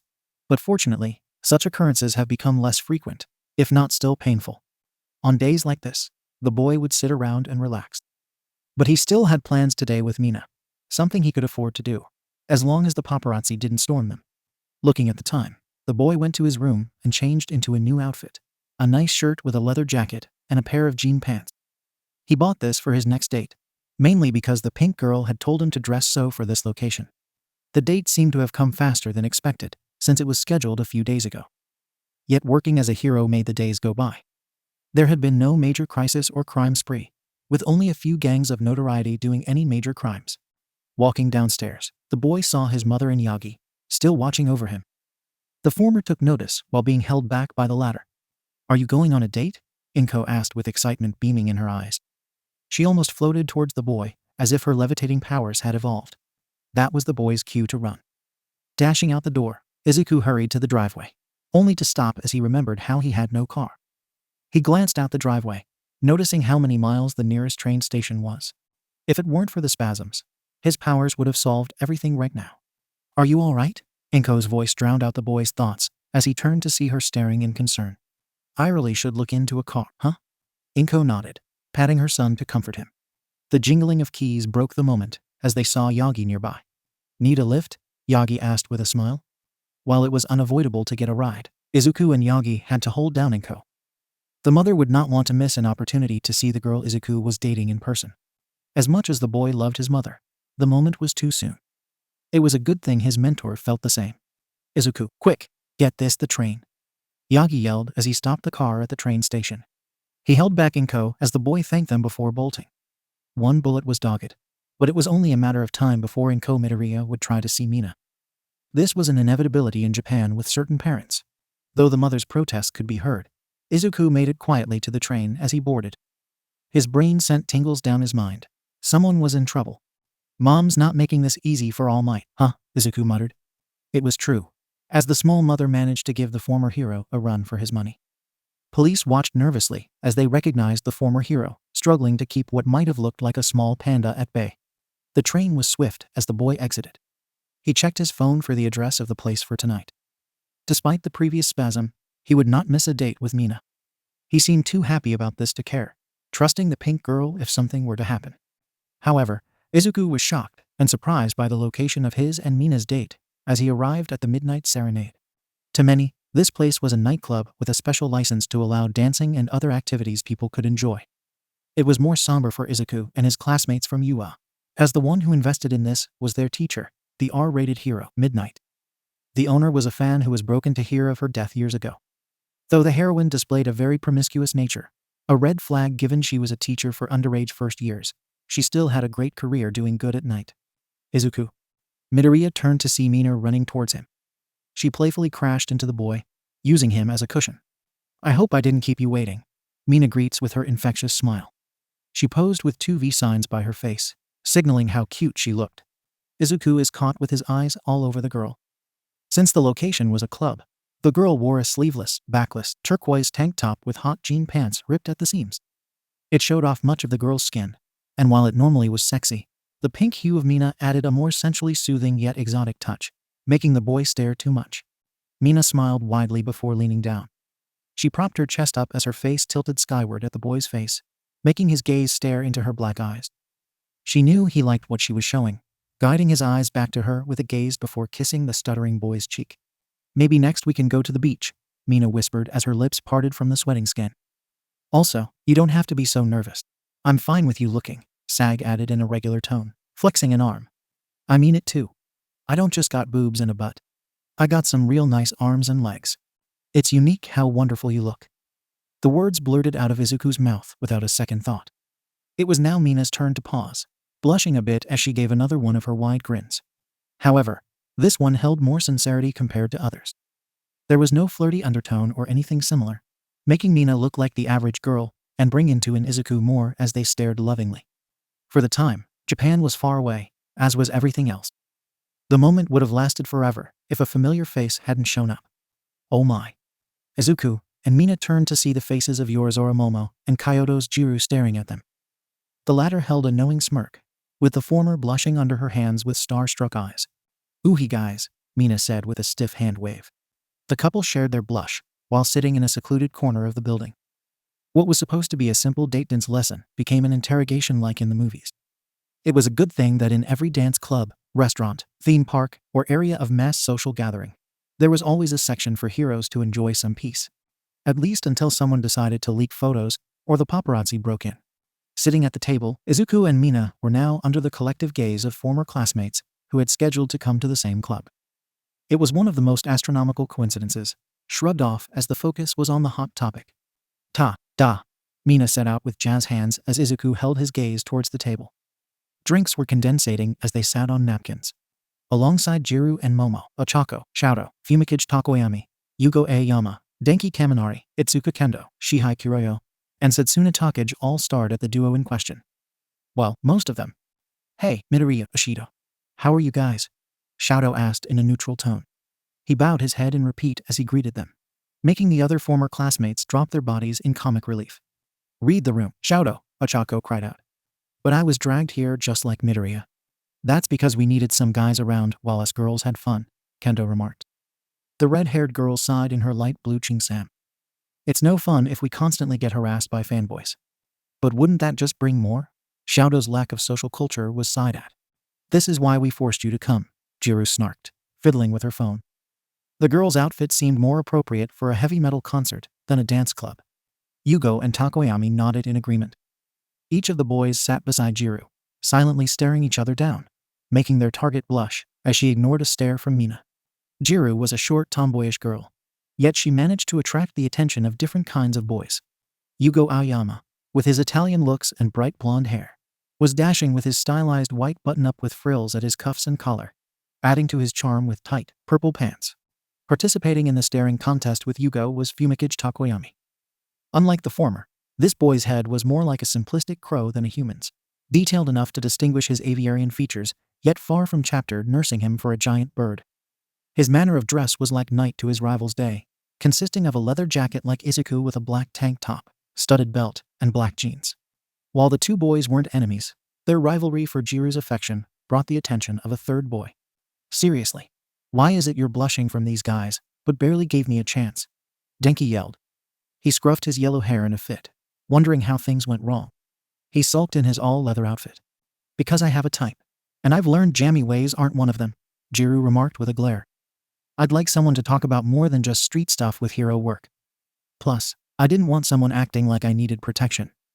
The girl leaned in at the last remark. Denki tested up, going to his drink for relief.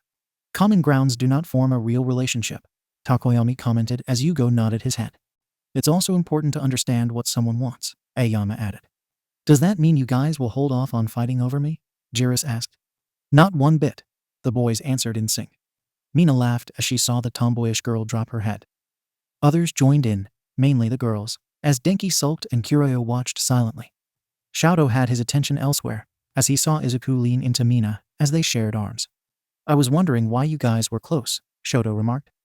His voice was his usual steady tone, almost sounding as if the boy was apathetic to the situation. However, everyone knew him better and saw through the dull tone. Liar, Kiryu snarked. Everyone turned to him, now remembering he was there. In the dark background, he was easily forgettable, given his powers rendered his skin to darkness, cameo flashing him. His white shirt and blue jeans were the only things sticking out besides his silver hair and red eyes. Wait, you're off the market. Setsuna leaned into the couple, narrowing her eyes at the pink girl. After a few seconds, she laid back in her seat, slapping his face. Do you know how this ruins my plans? I had a whole set of flirting I wanted to say to Greenie, and could have executed it right now. Izuku blushed deeply. While the girl's crush on him in high school was unexpected, he soon found when Setsuna wanted someone, she went after him like a predator, which could be an understatement at times. Oh, yeah. Ochako's arms gestured inquisitively. You really had a thing for Izuku. I almost forgot about the time you snuck into his room during our third year. That wasn't me, Setsuna stated in a blunt tone. Don't get me wrong, I could've. But that was Maita acting out of jealousy. Remember, he snuck in to plant something to incriminate Izuku. Can we not talk about him? Momo asked with sorrow posture. Her head dipped towards the table, almost like she was about to cry. She had dressed conservatively in a scarlet red dress with slits for dancing, but thoughts of the classmate made her think otherwise. Everyone comforted the sulking girl, as they remembered another of their former classmates. One who was a constant torment to their first year in particular. Maita Minoru was not the best subject during a social outing. Throughout high school, the boy's lust had become the face of his personality. This was rather strange as his quirk was interesting, as he could pop off the purple orbs that made up his hair and throw them to trap villains. There was even a time when this ability was tested against Bakugo, who once stepped on a forgotten hair. It handled against the explosive teen's powers at full strength. That gave the kid a bigger head, almost to the point of death. It was a good thing he was knocked down many pegs shortly after. Sorry about that. Setsuna dislocated a hand and hovered it to the back of Momo, patting her on the back. Though it was hard not to blame him. I mean, by third year, people were jealous of you, Greenie. Izuku sighed. combing his hand roughly. It was not hard to guess that most of the table's faces were grinning as mischievously as Mina's. Throughout high school, his muscles had accumulated and toned to an almost perfect figure, to the minds of many. And with a fighting style that was being developed to use as many muscles as possible only made things more embarrassing as it shaped his body to his current form. Kinda reminds me of the time we tried to cut cheese off his abs, Setsuna remarked. How could I? You used the fuel my mother sent me, Momo said in aggravation. Ochako burst into a fit of laughter. She held the sides of her black, beige minidress. I remember that. Remember what happened afterwards? Oh yeah, Kirishima and Tetsu tried to copy that, Kendo added with tears in her eyes. Tetsu tried to cook okonomiyaki on his stomach. Didn't Kirishima try to cut tofu with his quirked abs? Shadow asked. That was a waste of time and food, Kuroyo remarked. Damn it, Midoriya. How'd you get so lucky with the ladies? Denki cried out with an accusing finger. I don't know, Izuku broke in with hands flailing. He gave the most bashful face, enticing the girls to tease him. Or, more specifically, Mina. It doesn't matter as now you're mine. And nobody can compete now, Mina remarked, hugging the boy. But Setsuna gave a toothy grin. Oh, trust me, Setsuna's body broke into parts as they whirled around, reassembling on Izuku's lap. The girl leaned into the boy with a predatory smile. I can still compete at least until I've had enough fun. Everyone blushed at Setsuna's tactics. Out of everyone's outfits, the green-haired girl wore a skin-tight, backless, corset dress slits to her thighs that seemed more like a second layer of skin. When her body had disassembled, the dress had been revealed to be taped on like scales, almost like magic as it worked with her quirk. It practically left nothing to the imagination. Mina dropped her jaw at such hard flirting. It became apparent how much forgotten effort Setsuna puts in her pursuits. Don't forget, Bakugo may have beaten me during the first year, but I made sure he never won anything against me again, Setsuna said with a grin. Kissing Izuku on the cheek, her body moved back to her seat with the same technique. But for now, Setsuna said, lifting her glass with a dislocated, floating hand. A toast to the new couple. Congrats, everyone cheered with glasses high. Even Kuroyo gave the new couple a smile, happy for them. The group was now enjoying the sudden reunion, ordering drinks and food while catching up. Time seemed to fly by, alerting everyone as someone's watch went off, beeping loudly. I gotta go, Shadow said, turning off the alarm and finishing his glass. Getting up, everyone watched him leave as he said not another word. Going somewhere? Mina asked with a chippy tone. Or meeting someone. Normally the red and white-haired boy would stop and reply, but he kept moving. Exiting the door, he did not respond as everyone said their goodbyes. The only ones who had any idea what his stoic demeanor was about exchanged glances. What was that all about? Kuroyo asked. Think he's got a girlfriend or something? Kendo added, bringing a sense of excitement to the girls. You think? Mina slammed the table. Izuku held her back as Jiru, Yugo, and Fumikage shook their heads in unison. No, that's not it. Momo went back to stare at the door. She turned to Izuku, who stared back. I think we have the same idea, Midoriya responded with a stern face. So he's seeing someone. It's not our right to say who he wants to see, Kendo said, taking a sip of her drink. He's going to visit his father again. Izuku's words silenced the table. They remembered Shadow's relationship with the man and his reputation today, and they were being nice. At this point, the mood dropped. But one person decided to break that. Hey, Izuku, want a shot? Setsuna asked. To the entire table's shock, the girl had separated her chest, placed a shot glass in her cleavage, and flown it right into the boy's view. Takage! Everyone cried out as Izuku felt his brain overheat. Hey, I said I'd stop when I had my fun. This is fun, Setsuna retorted. To the added shock, Mina leaned off her boyfriend as she took the shot glass with her mouth, grabbed it after lifting it, and downed the entire shot in one go. Things had spiraled to where some heroes looked around for anyone to park the events. To their hope, it seemed the room had no recordings of their table. Although the bartender was now cleaning air as the sound of glass hit the floor. I was gonna drink that, Setsuna yelled. As the girls started arguing, Izuku held his hands up as the others watched. Ochako kept a neutral grin as Jiru snickered. Her admirers stared blankly. Denki, now feeling his heart sink lower, ordered another 3 glasses. Momo glanced at the exit. Her mind went back to Shadow, wondering how the situation was with his father. Don't worry, Ochako commented, keeping her eyes on the love coral. Endeavor may be a controversial hero right now, but Shadow's been working on his problems. He'll do fine. Turning to Momo, the girls shared a silent conversation as the night went on. But Kuroyo had one question.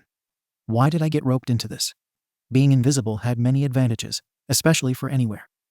Without anything to identify her, she was the wind, revealing its presence by the faint sounds of one listening. Of course, that was when she was naked. But the girl had months gotten used to her extenuating circumstances. Even though technically public nudity is a crime, her quirk did allow her to circumvent the law, if only because of her powers. But there was one flaw when patrolling: bumping into others. This only happened if she wasn't paying attention, but the occasional drop of her guard happened. And today had none of those moments. Anywhere was off the street, sneaking up on a pickpocket who had been under the impression no one noticed. And no one had because of her poncho with a neckline past her belly button. With everyone focused on her exposed cleavage, their personal effects left them undetected, distracted by a blushing face cupped by hands. With a wink of her eyes, no one would notice as she left, slowly gathering a fortune. But Anywhere saw this, following closely, waiting for the time to strike. And she found it as a man walked out of a hostess club, laughing his face off as he counted his money. The sexy girl had to walk with a sway in her hips, and the man stopped to gawk. Her chest pushed itself up with a smile as her arms spread her silky black hair, leaving the man a drooling mess. But as she reached out for the vulnerable cash, her hands stopped as they felt something soft in their path. She squeezed her hands for a moment, realizing she had grabbed a woman's breasts. But no one was seen. Got enough cash? Anywhere quipped. The girl jumped back, but her outreached pair of arms were grabbed, being used to throw her to the side. The remaining arms jutted out as they propped her up. All right, you're going to jail for pickpocketing, and I feel you have a lot more end to give back. Anywhere's voice was heard, but it confused the lady more as her arms held themselves out in every direction. Her poncho fluttered, showing nothing but the appendages underneath, drawing in a crowd. Sorry, but you can't flash in public like me, Anywhere quipped from behind. The lady turned with 5 to 6 punches ready, only to see an orb of light explode in her face. Flash reaction. The lady walked back and stumbled. Her poncho flipped, revealing another pair of arms underneath her chest, holding bags where her loot was kept. Anywhere lunged forward as she went for the arrest, but found herself hitting the pavement, or rather a board where the pickpocket had landed. Getting up, the heroine saw a taunting message: better luck next time. Fuming, the girl slammed her fists on the board as she looked around. What happened? Anywhere yelled. From afar, the lady in the poncho panted as she found herself in an alleyway that was blocks away. Getting up, she saw a boy with binoculars, no more than 10, walking up to her as 2 more followed. A boy and a girl of average height in middle school uniforms. You all right, Anki? The 10-year-old boy asked with his hand out. The poncho lady got up softly, smiling at him as she pulled out some of the money and handed it to him. I'll be fine, she said. But we have to change routes. Some invisible hero found me. Dusting herself off, the group left, watching out for anyone watching or suspicious as they left for the nearby train station. Nobody batted them an eye as the poncho lady went first, distracting the crowd with her looks as the others followed. The path to the station was clear as they met up, dividing the cash before splitting up. When we get back to Kabukicho, we'll have to get back in touch with Izuku. We'll need some backup in the future, the older boy in the middle school uniform said. I'll get in touch with Jericho. Maybe he can help, the poncho lady said.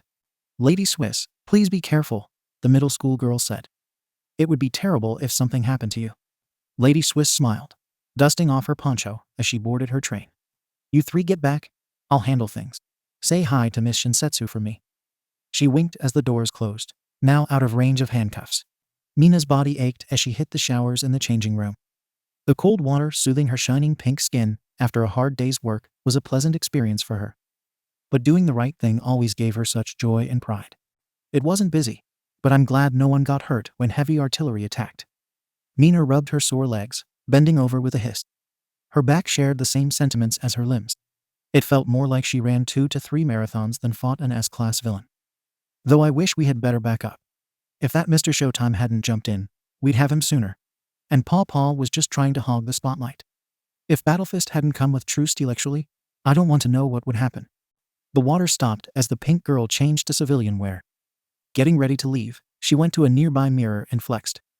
Her curvaceous body had excellent muscle tone, but it made her smile drop, humming monotonously as she went from pose to pose. Though sore, her body was used to such rigorous activity, but that was not on Mina's mind. She had confidence in her quirk and dance skills, which added flexibility and honed her reflexes, but something felt off. A memory of the fight came as an acid-covered hand hit one of the many barrels of heavy artillery. During the fight, Alien Queen had managed to use that moment to grab onto the gigantic man, going towards the meeting of metal and flesh as she melted through the point. It was a tactical move that paid off, as even the slight burn created enough of a gap to make the villain refrain from using his abilities through the drum. But the hero was quickly thrown off as his fist landed on her back. That moment had bothered the girl, as her acid was versatile when she put her mind to it, but the impact made her feel weak. There was only one thing she knew would make her feel better. I gotta work out more, or at least figure something out. Mina rubbed her chin as she thought, an action she was never used to. After a while, nothing came to mind as she felt a headache overcome her. Furiously rubbing her hair, she yelled in frustration. Isn't there anyone who might be able to help me? Like someone who had trouble figuring out their power, and then had to adapt with new ideas and… At that moment, Mina stopped, now smiling, as she pulled out her phone. She knew exactly who would help her.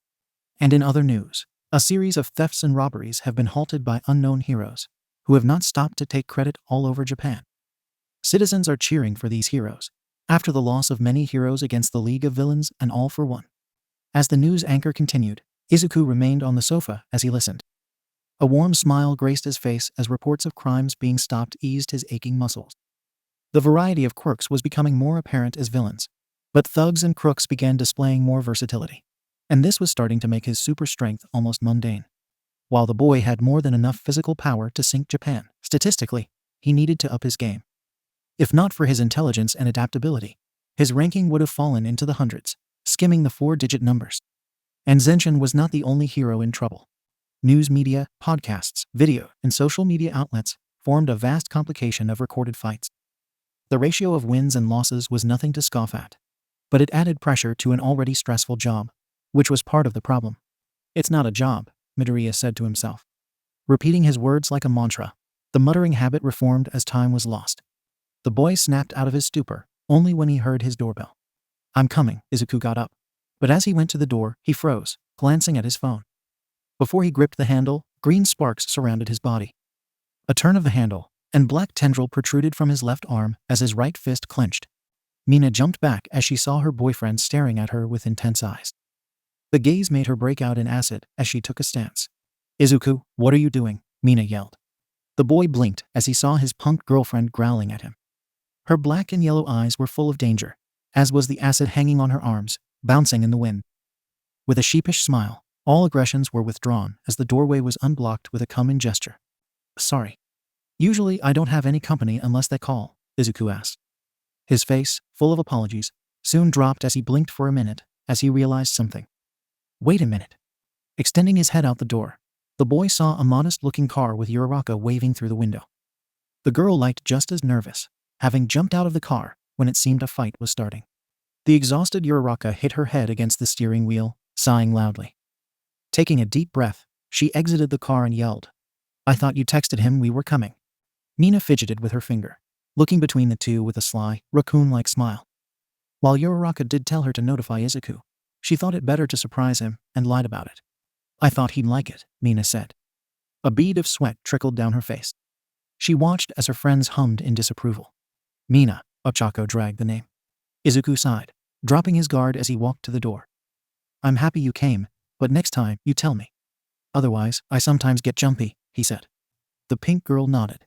The bead of sweat trickled further down, accompanied by a second drop on her head.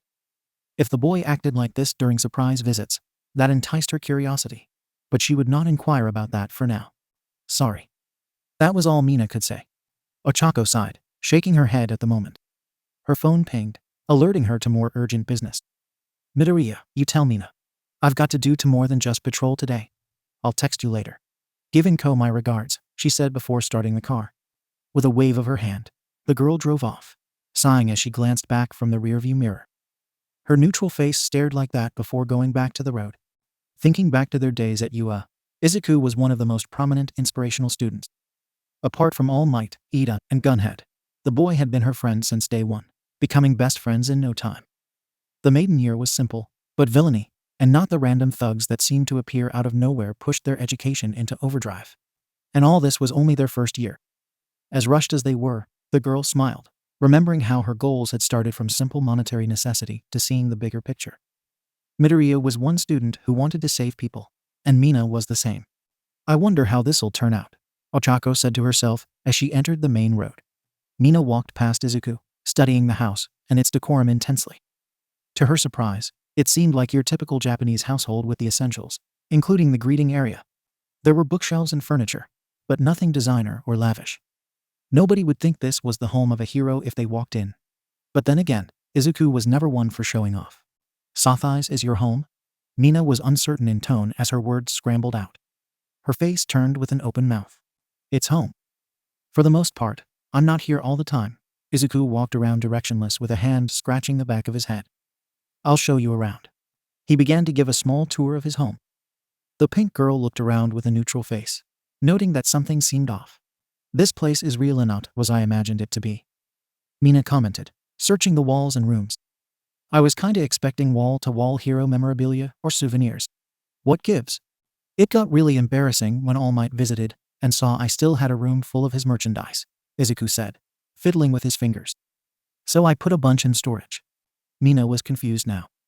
Sure, the place seemed luxurious, but it didn't fit Izuku's character. It was almost like this was not the boys. Want a drink? Izuku's words cut through Mina's thoughts. Maybe later. Right now I want to see more of this place.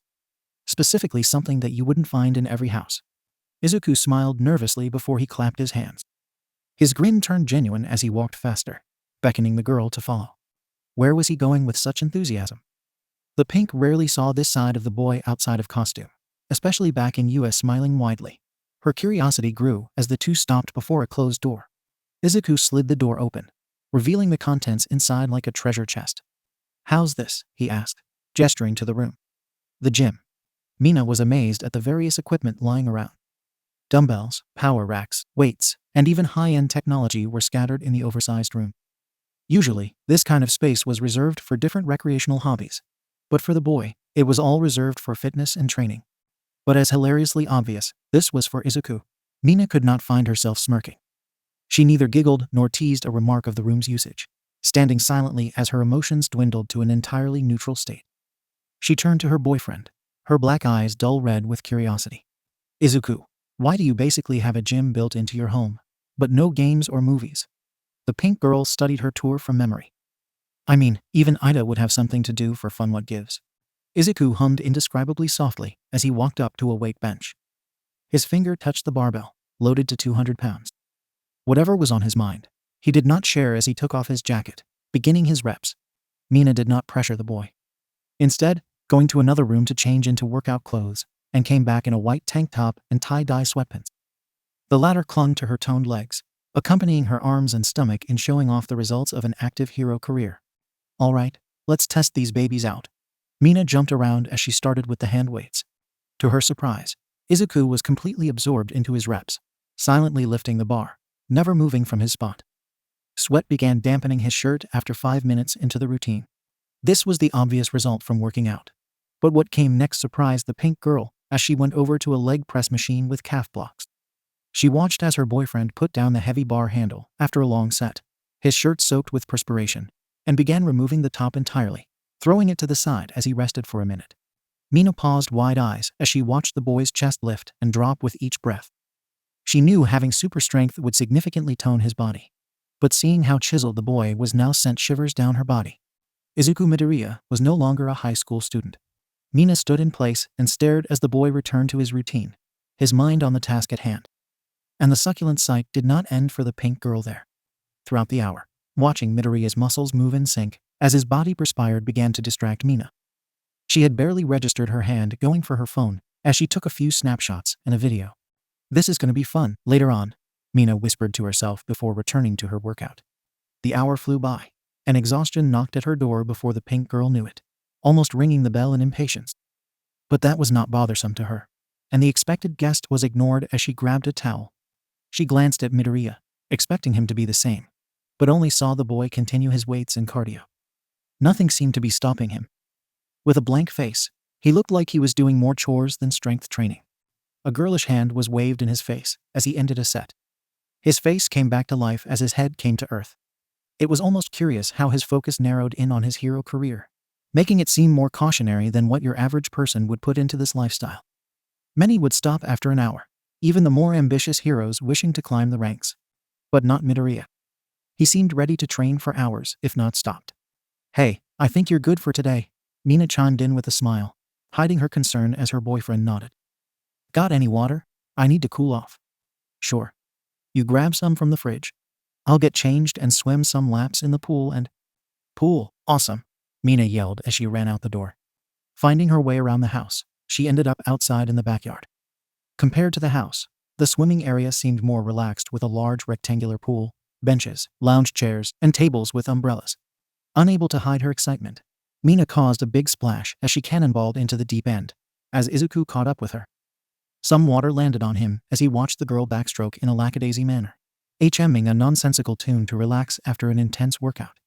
Cool waters soothed the tension and burn of muscle fibers breaking down as the air above gave a warmer sensation, balancing the temperatures for maximum relaxation. Mina, don't you think you need a swimsuit? Izuku asked, scratching his hair.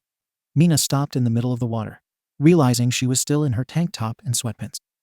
The drenched clothes felt heavy, not suitable for swimming or any water activities. With a sinister smile, she dove down, disappearing for a while. Izuku leaned over the side, curious about his girlfriend's smile.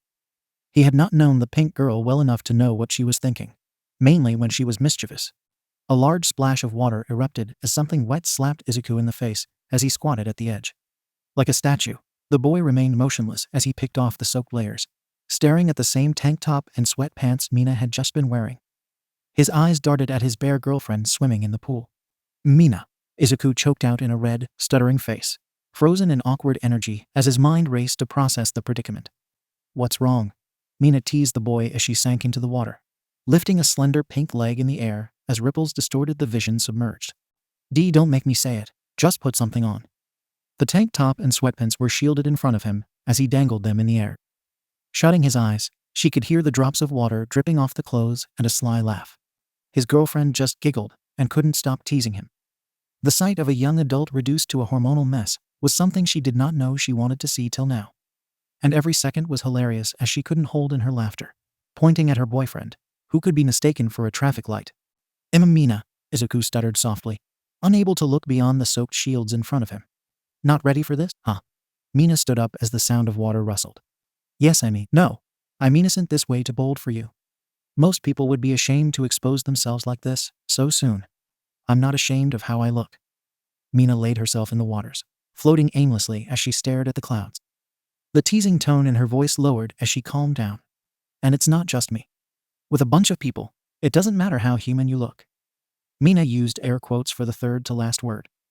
Doesn't matter if you look a little bit like a normal person. People will stare at you when you're the tiniest bit of a morph. Midoriya paused, now eyeing the girl with concerned curiosity. He sat down, dipping his legs into the waters as he listened. She turned her eyes towards the boy, the yellow in her black eyes reflecting solemn emotions never seen often. I may not have a sexy outfit, maybe not yet, but I want to inspire people to be proud of how they look. Mina hummed at the prospect of a different outfit, but continued as she changed positions, standing up straight. Her arms covered her chest as her eyes kept staring into the sky. I've honestly been talking to other morphs too. Body positivity is something we all try to express. Midoriya, for all his bashfulness, could not stop staring at the girl. This was a new side he never saw in the typically energetic pink girl. It was mysterious and tantalizing, not from what was being shown from her body, but rather from her soul. Mina, Izuku gasped, softly drawing out the name. Besides, Mina smiled widely. I trust you, Izu. Yuku looked into the waters, staring at his reflection, ruffled by the waves. A painful shadow could be felt creeping along his back as his eyes blanked, giving way to a storm of emotions he had been fighting his entire life. Growing up quirkless, the idea of body positivity, or anything that would bring him alacrity, was a pipe dream to him. He never met any morphs, but from the friends he made back at UA, there have always been hints of a troubled childhood. It never occurred there was a spectrum differentiating the preferences to those born quirkless and those born with inhuman features. Mina swam up and saw the turmoil in the boy's eyes. A soft smile was given before she exited the pool and walked to the house. I'm gonna get changed, Mina said, pointing through the door. How about I show you some movies I like to see? We'll rent something online, my treat. Izuku drifted out of his thoughts and nodded slowly, sailing out of his inner storm as he got up and went inside to relax properly. You'd think after dating Mina for a while, I'd see this coming, Izuku sighed to himself, closing the door as the sun began to set. Going to the couch, he turned on the television. glancing at the evening news and reports. A soft hum turned his attention as Mina walked in. Is the news the only thing you watch? Izuku turned to retort, but was stunned red as he saw one of his large shirts covering the girl. WHWH? With the top 2 buttons undone and her long legs showing, Mina had Izuku staring in starstruck awe as she waltzed over to the couch. She giggled with her usual mischievous smile as she jumped on the couch and placed her legs along the cushions, draping over Izuku's limbs as he turned red again. Taking the remote, the pink girl scrolled through the list of purchasable movies in the demand menu. Let's watch this one, Mina said, stopping on a favorite. This is a good one. Izuku said nothing, while the pink girl prepared everything for the movie, finding every snack she could find in the house and laying them on her legs. It seemed ease of access prioritized cleanliness, as the girl would not allow any tasty to be out of reach. As they watched the film on the large TV, Izuku felt tense as Mina tried to cuddle closer to him. To feel another's touch so close had been unfamiliar to him, sending mixed signals of caution and anxiety as his back grew taut. Soon, green sparks of energy encompassed his body, startling the pink girl. You all right? Mina could feel the tension cycling in his body. Leaning back to her original position, she watched the boy slack his back and relax as the green aura disappeared. Sorry, it's been well. Izuku could not finish that sentence, groaning into the couch as he returned to watching the movie. Let me guess, the most people who touch you are the bad guys you fight.